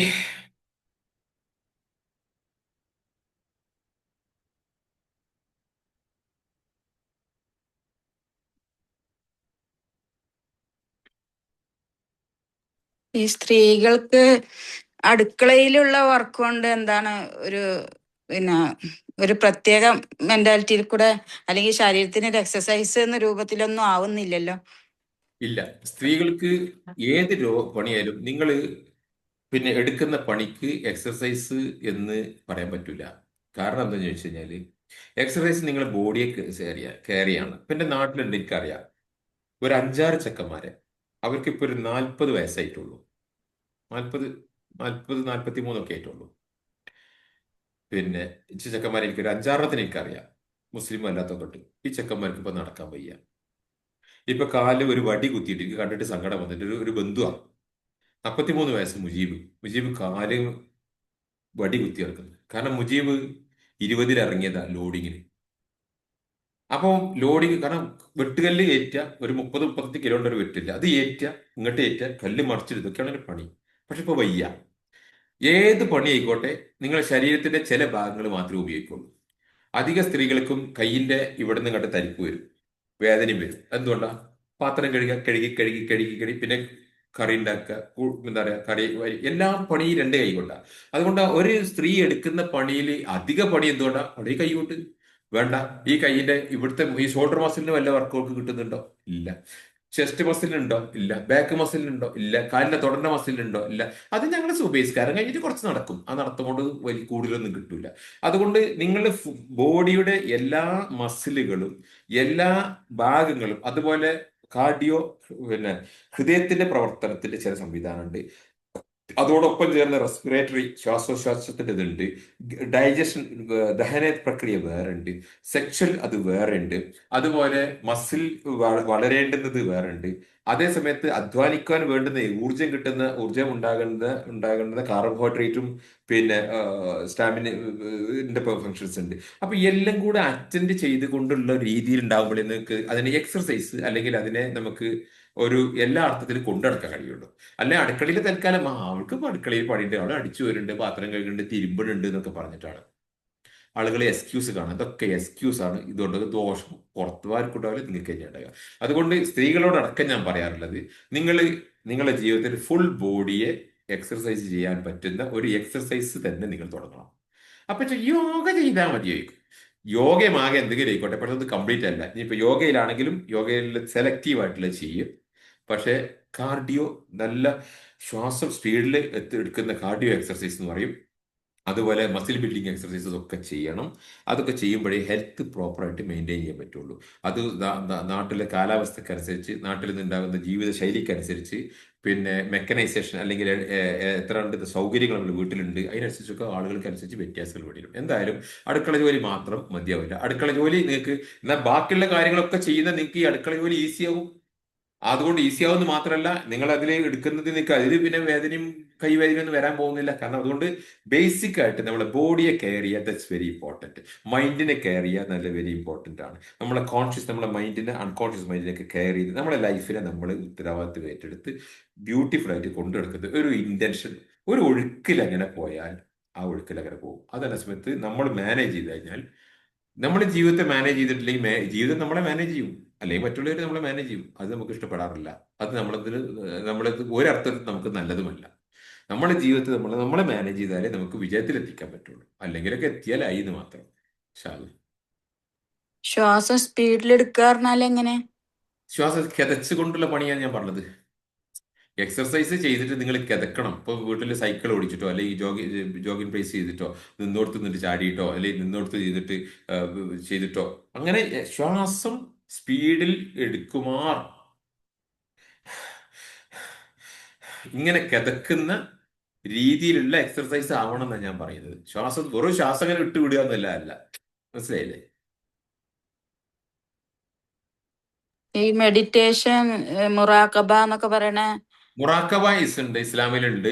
മെഡിറ്റേഷൻ എന്ന് പറഞ്ഞിട്ട് മോഡേൺ സംഗതിയിൽ പഠിച്ച് ചെയ്യുന്നത് നിങ്ങൾക്ക് ദോഷം ചെയ്യും. കാരണം എന്തൊരു വസ്തുവിലും നിങ്ങളുടെ മനസ്സിനെ നിങ്ങൾ ഏതൊരു വികാരത്തിലേക്കായാലും ഏതൊരു ചിന്തയിലേക്കായാലും നിങ്ങളെ സ്ട്രെസ്ഫുൾ കൊടുത്തു കഴിഞ്ഞാൽ അത് നിങ്ങളെ സെൻസറീസിന് വരുത്തും. ഇപ്പോൾ ഒരു കേസ്, നമ്മൾ ട്രീറ്റ്മെന്റിലെ ഒരു കുട്ടി, അവൾ മെഴുതിരിയിലേക്ക് മെഡിറ്റേഷൻ ചെയ്യാൻ പോയതാണ്. മെഴുതിരി കത്തിച്ചിട്ട് അതിലേക്ക് തന്നെ നോക്കിയിരുന്നുകൂടെ അവസാനം അവൾക്ക് എന്തായി, പിന്നെ ആ മെഴുതിരി എന്തൊക്കെയാവുന്നത് പോലെ തോന്നി. പിന്നെ ബാക്കി ചൈത്തന്മാരെ ഏറ്റെടുത്തോളും. അതല്ലെങ്കിൽ അവളെ ബൗണ്ടറി വയലേറ്റ് ചെയ്യുന്ന ആൾക്കാരുടെ തലയിൽ എന്തൊക്കെയുണ്ട് അത് ഏറ്റെടുത്തോളും. ചീത്തമാര് മാത്രമല്ല, ഇവളുടെ ബൗണ്ടറി വയലേറ്റ് ചെയ്യുന്ന തള്ളയും തന്തയൊക്കെ ഉണ്ടാവും. അവരുടെ തലയിൽ എന്തൊക്കെയുണ്ടോ അതൊക്കെ പിന്നെ ഇവിടെ ഏറ്റെടുത്തോളും. അതുകൊണ്ട് സെൻസറീസ്, നമ്മളെ സെൻസറീസ്, വിഷൻസ്, അത് ഒരു ബസർ എന്ന് പറയുന്നത് ഷെയ്ഖുൽ ഇസ്ലാം ഇബ്നു തൈമിയ്യ, ആ സെൻസറീസിന് കേടുപറ്റും. അപ്പൊ അതുകൊണ്ട് ആ മെഡിറ്റേഷൻ ഇതിലൊന്നും പോകണ്ട. മുറാക്കബ എന്ന് പറഞ്ഞ സംഗതി അവരാ പറയുന്ന മെഡിറ്റേഷൻ അല്ല. മുറാക്കബ എന്ന് പറയുന്നത് റസൂൽ സ്വല്ലല്ലാഹു അലൈഹി വസല്ലം അടുത്ത് വന്നിട്ട് നമ്മള് റസൂലിന്റെ അടുത്ത് വന്നിട്ട് ചോദിച്ചു ഒരാള്, റസൂലെ നിങ്ങളെ സദസ്സിലിരിക്കുന്ന സമയത്ത് ഞങ്ങൾക്ക് നല്ല തെക്കുവ ഉണ്ടാവും, ഇവിടുന്ന് പോയാൽ ഞങ്ങൾക്ക് തെക്കുവയില്ല, ഞങ്ങൾക്ക് മുനാഫിക്കളാണെന്ന് അന്ന് വരെ ഞങ്ങൾ സംശയിക്കുന്നുണ്ട്. അപ്പൊ റസൂലിന്റെ സന്നിധിയിൽ നമ്മൾ ഇരിക്കുമ്പോണ്ടാകുന്ന ഒരു ഒരു പവി നല്ലൊരു ഒരു അവസ്ഥ, ഇത് നമുക്ക് അള്ളാഹുവിന്റെ മുമ്പിൽ നമ്മൾ പള്ളിയിലൊക്കെ നിസ്കരിച്ചിരിക്കുക, അല്ലെങ്കിൽ നിസ്കാരം കഴിഞ്ഞിട്ട് കുറച്ച് പ്രാർത്ഥിച്ചിരിക്കുന്ന സമയത്തൊക്കെ ഉണ്ടാവും. അപ്പൊ ഇതിന് ഖുറാനിലെ ഒരു ആയത്തും കൂടി എഴുത്തുള്ളൂ, മുറാക്കബ. യഹ്സാൻ ദാറ്റ് അള്ളാഹുവിനെ അള്ളാഹുവിനെ ആരാധിക്കുന്ന സമയത്ത് അള്ളാഹു നമ്മളെ കാണുന്നില്ലെങ്കിലും, നമ്മൾ അള്ളാഹുവിനെ കാണുന്നില്ലെങ്കിൽ അള്ളാഹു നമ്മളെ കാണുന്നുണ്ട്. പക്ഷെ നമ്മൾ അള്ളാഹുവിനെ കാണുന്നില്ലെങ്കിൽ കാണുന്നുണ്ടെന്നതുപോലെ നമ്മൾ ആരാധിക്കുന്നതിനാണ് യഹ്സാൻ. അതുകൊണ്ട് യഹ്സാൻ എന്ന ഹദീസിന്റെ വിശദീകരണവും റസൂലിന്റെ അടുത്ത് സ്വഹാബത്ത് വന്ന് ഇങ്ങനെ പറഞ്ഞതും വെച്ചിട്ടാണ് മുറാക്കബ, നമ്മൾ ഒരു പീസ്ഫുൾ മൈൻഡിൽ, ട്രാങ്ക്വിലിറ്റി, സമാധാനത്തോടു കൂടി ഒരു അള്ളാഹുവിനായിട്ടുള്ള ഒരു കണക്ഷൻസ് ഉണ്ടാക്കിയെടുക്കുന്ന ഇരുത്തം എന്നാണ് ഈ മുറാക്കബ എന്ന് പറഞ്ഞ സംഗതി. അതിനെ മെഡിറ്റേഷൻ നിന്ന് ആളുകൾ വിളിച്ചു വരുത്തിയിട്ട് പിന്നെ മെഡിറ്റേഷന്റെ കോലം ചെയ്യലൊക്കെ ആയിക്കൂടെ ആക്കുകയാണ്. മെഡിറ്റേഷൻ ഞാൻ ഒരിക്കലും എന്ത് ചെയ്യല. അതേസമയത്ത് മെഡിറ്റേഷൻ ഞാൻ ഉപയോഗിക്കാറുണ്ട്. മെഡിറ്റേഷൻ അല്ല, മെഡിറ്റേഷൻ ഞാൻ പദം ഉപയോഗിക്കാറുണ്ട്. അപ്പോൾ ഒരു ഉദാഹരണം, നമുക്ക് സ്ട്രെസ് വരികയാണ്, ആ സമയത്ത് എനിക്കറിയാം, ഞാൻ ഫൈനാൻസ് മാനേജറായിട്ട് വർക്ക് ചെയ്ത അത്യാവശ്യം നല്ല സ്ട്രെസ് ഉള്ള കമ്പനിയായിരുന്നു. 500 മില്യൺ സൗദി റിയാൽ സെയിൽസ് ഉള്ള, 638 എംപ്ലോയീസ് ഉള്ള അത്യാവശ്യം അറിയപ്പെടുന്ന കമ്പനിയിൽ. ഇത് സ്ട്രെസ് വരാനൊന്നുമില്ല. ചെയർമാൻ റിപ്പോർട്ട്, CFOന് മറ്റേ റിപ്പോർട്ട്, GM ആണ്. ചെയർമാൻ വരുന്നുണ്ട് എന്ന് പറഞ്ഞാൽ എല്ലാവരും റിപ്പോർട്ട് ചെയ്യും. ഫൈനാൻസ് ചിലപ്പോൾ സെയിൽസ് ചോദിക്കണം, ഞങ്ങൾ റിപ്പോർട്ട് നിർത്തുകൊണ്ട, എനിക്കത് പെട്ടെന്ന് എടുക്കാൻ പറ്റുന്നില്ല. സ്ട്രെസ്സിന്റെ ഒരു കളിയാവും. ഞാൻ എന്ത് ചെയ്യും, എന്റെ ക്യാബിനെ ലോക്ക് ചെയ്യും. എന്നിട്ട് എന്ത് ചെയ്യും, ഞാൻ ഇരുന്നിട്ട് ലാ ഇലാഹ ഇല്ലല്ലാഹ് മുഹമ്മദ് റസൂലുള്ളാഹ് അത് ഞാൻ തന്നെ ചൊല്ലും. എന്റെ ശബ്ദത്തിലേക്ക് ഞാൻ തന്നെ ശ്രദ്ധിക്കും. ലാ ഹൗല വലാ ഖുവത ഇല്ലാ ബില്ലാഹ് അല്ലാഹുമ്മ സ്വല്ലി അലാ മുഹമ്മദ്. പ്രത്യേകിച്ച് അല്ലാഹുമ്മ സ്വല്ലി അലാ മുഹമ്മദ് അത് നിങ്ങൾ ധാരാളം ചൊല്ലി നോക്ക്. നിങ്ങളെ മുമ്പ് ഒരു പ്രശ്നം എന്ന് വിചാരിച്ച സാധനം ആണ് ഈസി ആയിട്ട് വരും. അതാണ് സലാത്തിന്റെ പ്രത്യേകത. ഒരു സ്വലാത്ത് നമ്മൾ ചൊല്ലി അല്ല നമ്മൾ അതിൽ 10 സ്വലാത്ത് ചൊല്ലും. നിങ്ങൾ 10 ഇരുന്ന് ചൊല്ലിയൊക്കെ അല്ല 100 ചൊല്ലും. പ്രവാചകൻ പറഞ്ഞതാ, കളവ് പറയാൻ വന്നതല്ലല്ലോ പ്രവാചകൻ, സത്യമാണ്. അതുകൊണ്ട് നിങ്ങൾ ഒരു 10 സ്വലാത്തെങ്കിലും അല്ലാഹുമ്മ സ്വല്ലി അലാ മുഹമ്മദ്, അല്ലാഹുമ്മ സ്വല്ലി അലാ മുഹമ്മദ് ഇങ്ങനെ ചൊല്ലിയൊക്കെ. ചൊല്ലുന്നതോട് കൂടിയിട്ട് നമുക്ക് കിട്ടുന്ന ഒരു മനസമാധാനം, ഒരു ഗ്രൗണ്ടിങ്, അത് വേറെയാണ്. ഇതൊക്കെയാണ് മുറാക്കബ എന്ന് പറഞ്ഞ സംഗതി. പിന്നെ ഈ കിതക്കുന്ന രൂപത്തില് പിന്നെ നടത്തത്തില് മാത്രല്ലേ പിന്നെ പറ്റുന്നുള്ളൂ? അല്ല, ഉം. കിതക്കുന്നതിൽ നിങ്ങൾക്ക് പിന്നെ ബർപ്പി ചെയ്യാം, നിന്നിടത്ത് നിന്ന് ചാടാം, പിന്നെ നിങ്ങൾക്ക് ഒരു പുഷപ്പ് എടുത്തിട്ട് എണീറ്റിട്ട് ഒന്ന് ചാടാൻ ബർപ്പി. അതുപോലെ നിങ്ങൾക്ക് പുഷപ്പുകൾ തന്നെ എന്ത് ചെയ്യാം, ധാരാളം ചെയ്തത് കുഴങ്ങുമ്പോൾ ഈ 10 സെക്കൻഡ് റെസ്റ്റ് എടുത്ത് വീണ്ടും ചെയ്യാം. അതല്ലെങ്കിൽ നിങ്ങൾക്ക് സ്ക്വാട്ട് ചെയ്യാം, ഇരുന്നു കൊണ്ട് സ്ക്വാട്ട് ചെയ്യാം. അത് അതല്ലെങ്കിൽ എവിടെയെങ്കിലും പുള്ളപ്പ് ചെയ്യാം. എന്ത് പണിയും നിങ്ങൾ ഇങ്ങനെ ഒരു ഹൃദയത്തിന്റെ ഒരു സ്പീഡിൽ, ഹൃദയത്തിനെയും ശരീരത്തിൽ സ്പീഡിൽ വർക്ക് ചെയ്യുന്ന രീതിയിൽ നിലനിർത്തിക്കൊണ്ട് ചെയ്യുന്നതാണ് എന്ത് ചെയ്യുന്നത്, ഈ കാർഡിയോ എക്സർസൈസ്. അപ്പോൾ അതിന്റെ പ്രത്യേകത എന്ന് വെച്ചാൽ നിങ്ങൾക്ക് പാട്ട് പാടാൻ കഴിയരുത്, പക്ഷെ സംസാരിക്കാൻ കഴിയണം. ഇപ്പോ ABCD ചൊല്ലാൻ പറഞ്ഞാൽ ABCDEFGHIJKLMNOPQ, അത് ഒന്നായിട്ടില്ല. ABCDEFGHIJKLMNOPQRST. പിന്നെ അത് സ്പീഡ് കൂട്ടി കഴിഞ്ഞാൽ ABCDEFGHHIJK എന്നാവും. പിന്നെ കുറച്ചും കൂടി ABCDEF. അപ്പോൾ നിങ്ങൾക്ക് സംസാരിക്കാൻ കഴിയണം, പക്ഷെ പാട്ട് പാടാൻ കഴിയരുത്. ആ ലെവലിലുള്ള ആണ് നമ്മളെ കാർഡിയോന്റെ ലെവല്. അത് ഒരു 10-20 മിനിറ്റ് ഒക്കെ ചെയ്താൽ അതാണ് ഞാൻ ഉദ്ദേശിക്കുന്ന എക്സസൈസ്. അതൊക്കെ നമ്മൾ വ്യക്തമായിട്ട് ഇങ്ങനെ സയന്റിഫിക് ആയിട്ട് പഠിപ്പിക്കുന്ന ലക്ഷം മുതൽ ഞാൻ ആ കോഴ്സ് ചെയ്തുകൊണ്ടിരിക്കുകയാണ്. ഞാൻ പറഞ്ഞ എന്നോട് ആ കോഴ്സ് ചെയ്തുകൊണ്ടിരിക്കുകയാണ്. പേഴ്സണൽ ട്രെയിനർ, ജിം ട്രെയിനർ, അതിന് ന്യൂട്രീഷന്റെ കോഴ്സ് നമ്മൾ ചെയ്യുന്നുണ്ട് ഇൻഷാ അല്ലാ. അതുകൊണ്ടാണ് ഞാൻ ഇവിടെ ഗ്രൂപ്പിൽ പറഞ്ഞിരുന്നു, നമുക്ക് എക്സർസൈസ് വേണമെങ്കിൽ ഒരു ക്ലബ്ബായിട്ട് ചെയ്യാം. ഇപ്പൊ ഞാൻ ഇവിടെ നിന്ന് പ്രസംഗിക്കുന്നത് നിങ്ങൾ എന്നെ കാണുന്ന പോലെ ഞാൻ എന്റെ റൂമിൽ എക്സർസൈസ് ചെയ്തോളാം. അപ്പൊ നിങ്ങൾക്ക് എന്താ എന്റെ കൂടെ അങ്ങനെ ചെയ്യാം. നിങ്ങൾ അവിടെ നിങ്ങളുടെ വീഡിയോ തുറക്കണ്ട, പുരുഷന്മാരെ തുറന്നോ, സ്ത്രീകൾ തുറക്കണ്ട, അത് ചെയ്യാതെ ചെയ്യാം. ഒരു 10 പേരുണ്ടെങ്കിൽ നമുക്ക് ചെയ്യാം. പക്ഷെ അതിലൊന്നും മുന്നോട്ട് ചേഞ്ചുകൾ പറയരുത്. എല്ലാം നമ്മൾ കേട്ടോളാം, ക്ലാസ് നമ്മൾ കേട്ടോളാം, പക്ഷെ ചേഞ്ചുകൾ പറയരുത്. ഇതാണ് കൗമ്. അല്ലടോ, ചേഞ്ച് ആകുക. ചേഞ്ച് ആയിട്ട് പിന്നെ എന്തിനാ മനുഷ്യരെ? ചേഞ്ച് ആകുക, ചെറുതോ വലുതോ, ചേഞ്ച് യുവർ ലൈഫ്. ഇന്നില്ലാത്ത നാളെ കൊണ്ടുപോവാ, നാളെ ഇല്ലാത്ത മറ്റന്നാൾ കൊണ്ടുപോവാ, ഈ ആഴ്ച ഇല്ലാത്ത മറ്റന്നാൾ അടുത്ത ആഴ്ചയിൽ കൊണ്ടുപോവാ. അതല്ല മനുഷ്യൻ. ചേഞ്ചുകൾ പറയല്ലേ, അതിപ്പോ കുറച്ച് ബുദ്ധിമുട്ടാണ്. നോ, ചേഞ്ച് ആവുക, അതാണ് ആവശ്യം. അതാണ് മനസ്സിലായില്ലേ? നിങ്ങൾ 10 പേരുണ്ടെങ്കിൽ പറഞ്ഞ് റെഡിയാക്കി നമുക്ക് എന്റെ കാർഡിയോ എക്സസൈസ് ഞങ്ങൾ മുമ്പിൽ ചെയ്തോളാം. നിങ്ങൾക്ക് അങ്ങനെ ചെയ്തു തരാം ഇൻഷാ അല്ലാ. ഒരു 3-4 പേരൊക്കെ പിന്നെ ഓക്കെ എന്ന് പറഞ്ഞ് ആഗ്രഹം PM കോൺടാക്ട് ചെയ്തു. Yes, next anybody?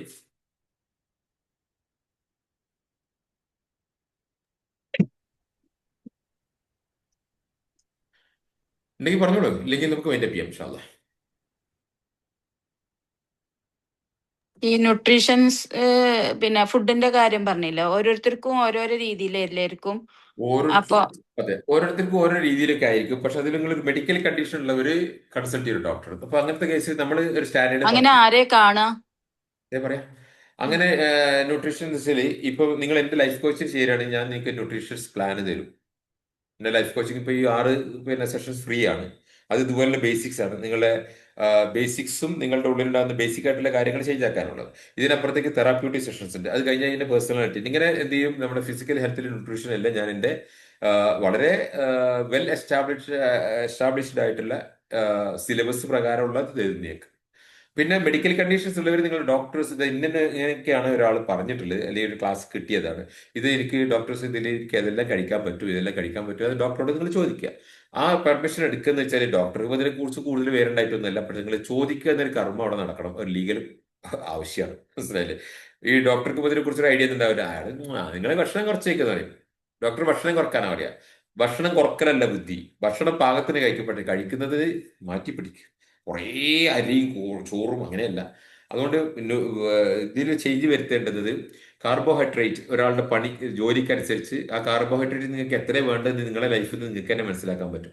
കാർബോഹൈഡ്രേറ്റ് അരി ഭക്ഷണം അല്ലെങ്കിൽ ധാന്യങ്ങൾ, എന്താ പറയാ, നെല്ല്, ഗോതമ്പ്, ചോളം, ഇത് ഈ സാധനം കുറഞ്ഞാൽ എന്ത് ചെയ്യും, നിങ്ങളുടെ മസിൽ കുറഞ്ഞു വരും. എന്തുകൊണ്ടാണ്? പ്രോട്ടീൻസ് ഡിവൈഡ് ചെയ്തിട്ട് പിന്നെ എനർജി ആക്കാൻ മാറ്റും. അപ്പൊ പ്രോട്ടീൻസ് മസിൽ മെയിൻറ്റെയിൻ ചെയ്യാനുള്ള പ്രോട്ടീൻ കിട്ടില്ല. ഒരാൾക്ക് ഒരു പിന്നെ ഇപ്പൊ 70 വയസ്സുണ്ടെങ്കിൽ ഒരു 100-120 ഗ്രാം പ്രോട്ടീൻ വേണം ഒരു ദിവസം. പുതിയ പ്രോട്ടീൻ എത്തണം. ഇന്ന് എനിക്ക് എന്റെ ജീവിതം മുന്നോട്ട് കൊണ്ടുപോകണമെങ്കിൽ, പ്രത്യേകിച്ച് പണിയൊന്നും ഇല്ലെങ്കിൽ പോലും, ഇന്ന് എനിക്ക് എന്റെ ലൈഫ് മുന്നോട്ട് കൊണ്ടുപോകണമെങ്കിൽ 120 ഗ്രാം പ്രോട്ടീൻ എത്തണം. ഈ പ്രോട്ടീൻ എത്തുന്നില്ലെങ്കിൽ എന്ത് ചെയ്യും? അല്ലെങ്കിൽ ഈ പ്രോട്ടീൻ എത്തുന്നുണ്ട്, കാർബോഹൈഡ്രേറ്റ് കുറച്ചാൽ എന്ത് ചെയ്യും? ഇത് പിന്നെ പ്രോട്ടീൻ എടുക്കും, പ്രോട്ടീൻ ഡിവൈഡ് ചെയ്തിട്ട് എനർജി ആക്കി മാറ്റും. അപ്പൊ മസിലിന് വേണ്ടി കിട്ടില്ല, അപ്പൊ തടി വലിയാൻ തുടങ്ങും. അപ്പൊ ഭക്ഷണം കഴിച്ചിട്ട് തടി കുറച്ച് കുറഞ്ഞു എന്ന് പറയും. തടി ഒറ്റക്കല്ലടോ കുറഞ്ഞത്, കൊഴുപ്പറ്റല്ല കുറഞ്ഞത്, ഇതിന്റെ മസിലും കുറഞ്ഞു. മസിൽ കുറയാതെ കൊഴുപ്പ് കുറക്കുന്ന അതാണ് ബുദ്ധി. അത് ഉള്ളിലെ ഫാറ്റ്, വിസറൽ ഫാറ്റ്. നമ്മൾ ഉള്ളിലെ ഈ കോഴികളൊക്കെ നന്നാക്കുമ്പോൾ ഒരു മഞ്ഞ സാധനം കണ്ടില്ലേ, അതുമാതിരി സാധനം ഉണ്ട് നമ്മുടെ ഉള്ളിൽ, അത് കുറക്കണം. അപ്പൊ ഇത് ഈ രീതിയിൽ ട്രെയിനിങ് ക്ലാസ്സസ് തരും. ന്യൂട്രീഷൻസ് നിങ്ങൾ നമ്മൾ കഴിക്കുന്നത് ജനറൽ ഫോർമുല ഒരു 30% ഒക്കെ മതി കാർബോഹൈഡ്രേറ്റ്. ബാക്കി 70% എന്ത് ചെയ്യണം? Vegetables and protein. ഇറച്ചി, മീന്, മുട്ട, പിന്നെ വെണ്ണ, പാല്, നെയ്യ്, ഇങ്ങനത്തെ സാധനം, പിന്നെ നട്സുകൾ, ഇങ്ങനത്തെ കുറെ സാധനങ്ങളൊക്കെ ഉണ്ട്. അപ്പൊ ഈ റീഅറേഞ്ച്മെന്റ് ഓഫ് ദി പ്ലേറ്റ് വേണം.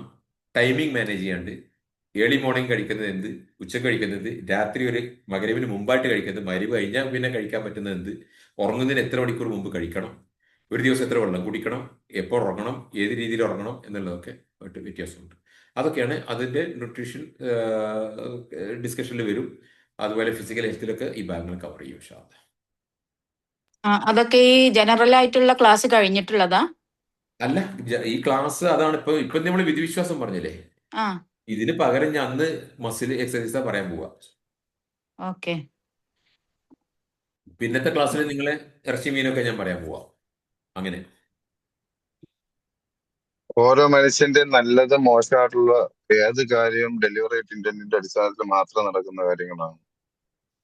ഓരോ മനുഷ്യന്റെയും നല്ലത് മോശമായിട്ട് നടക്കുന്ന എന്ത് കാര്യങ്ങളും അത് വ്യക്തിപരമായിട്ടുള്ള അല്ലെങ്കിൽ ഡെലിവറി ഇന്റന്റിന്റെ അടിസ്ഥാനത്തിൽ മാത്രം നടക്കുന്നതാണോ? മനസ്സിലായില്ല. ഓരോ മനുഷ്യന് നല്ലതും ചീത്തയായിട്ടുള്ള കാര്യത്തിന് അത് അവന്റെ മാത്രമാണോന്ന്? ഡെലിവറേറ്റ് ഇന്റന്റ് ഇല്ലേ ആ, ഇപ്പൊ പറഞ്ഞ ഡെലിബറേറ്റ് ഇന്റന്റ്. ആ, ഡെലിബറേറ്റ് അതിന്റെ ഇന്റന്റ്, യെസ് അടിസ്ഥാനത്തിൽ യെസ് യെസ്. മാത്രം നടക്കുന്നതാണോ എന്നതാണ് അല്ല, ചോദിച്ചത്. ഡെലിബറേറ്റ് ഇന്റന്റ് ഉണ്ട്. പിന്നെ ഈ ഡെലിബറേറ്റ് ഇന്റന്റായി വർക്ക് ചെയ്യുന്നതുണ്ട്. അവന്റെ കോൺഷ്യസ് ഇന്റന്റ് ഇല്ലെങ്കിലും അവന്റെ ഉള്ളിൽ. ഒരു ഉദാഹരണം ഞാൻ പറയാം.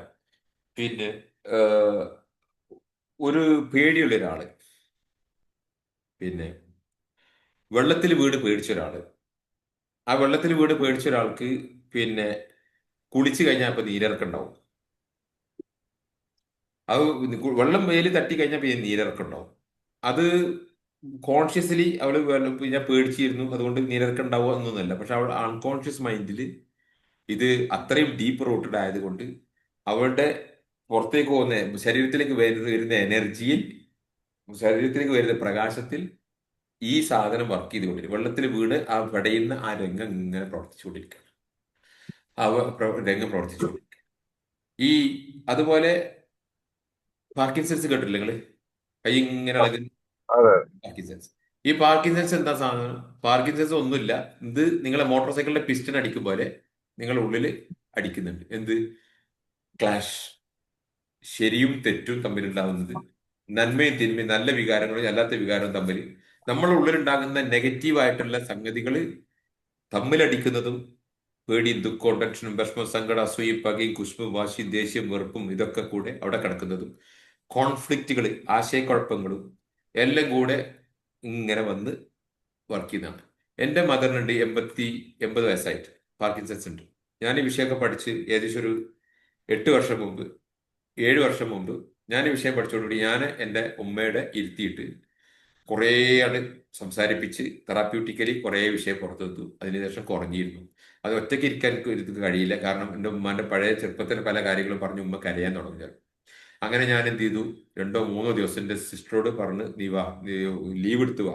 അങ്ങനെ ഞാനും സിസ്റ്ററും കൂടി പരസ്പരം അങ്ങോട്ടും കൂടി ഇരുന്ന് ഉമ്മയോട് പല സംഗതികളും സംസാരിച്ച് എമ്പതറ്റിക് ആയിട്ട് സംസാരിച്ച് അപ്പൊ ചെറുപ്പത്തിലുള്ള ഉമ്മാന്റെ ഉമ്മയും വാപ്പയും, ഉമ്മാക്ക് 2.5 വയസ്സുള്ള ഉപ്പയും ഉമ്മയും മരിച്ചതാ.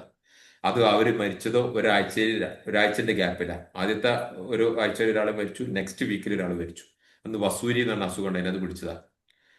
അത് നാട്ടിലെ പ്രമാണിമാരും സംഭവമൊക്കെ തന്നെയായിരുന്നു. പക്ഷെ ഏത് പ്രമാണിയിട്ടും കാര്യമില്ലല്ലോ, അന്ന് ചികിത്സയൊന്നും അതിനില്ല. അങ്ങനെ ചെറുപ്പത്തിലെ രണ്ടാള്, ഉമ്മയും എൻ്റെ ഉമ്മ 2.5 വയസ്സിലും അതിന്റെ അനിയനുണ്ടായിരുന്നു ശരിയാക്ക, 1.5 വയസ്സിലും ഉള്ള അവസ്ഥയിലാണ് മരിച്ചത്.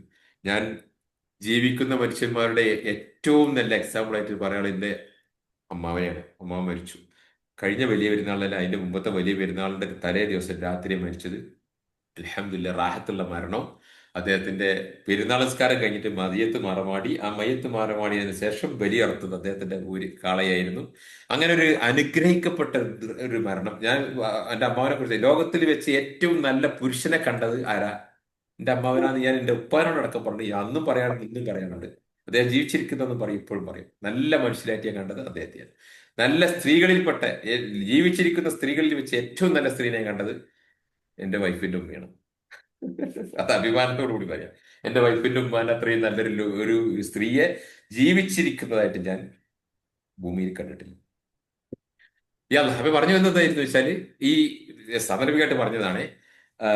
ഞാൻ പറഞ്ഞു വരുന്നത് എന്താ വെച്ചാൽ, ഈ പാർക്കിൻസൺസ് എന്ന് പറയുന്നത് അതിപ്പോ അങ്ങനെ ഡെലിബറേറ്റ് ഇന്റന്റിലൂടെ വരുന്നതല്ലല്ലോ, പക്ഷെ ഇവരിൽ നിന്ന് ബോഡിയിലേക്ക് വരുന്ന പ്രകാശത്തിൽ അത്രയും വലിയ ഡിഫക്റ്റുകൾ അവിടെ ഉണ്ട്. അതുകൊണ്ടാണ് ഇതാണ് പാർക്കിൻസൺസ്. അപ്പോൾ ഡെലിബറേറ്റ് ഇന്റന്റ്, മനഃപൂർവ്വമല്ലാത്ത ഉദ്ദേശമല്ലാത്തതും ഇങ്ങനെ സംഭവിക്കും.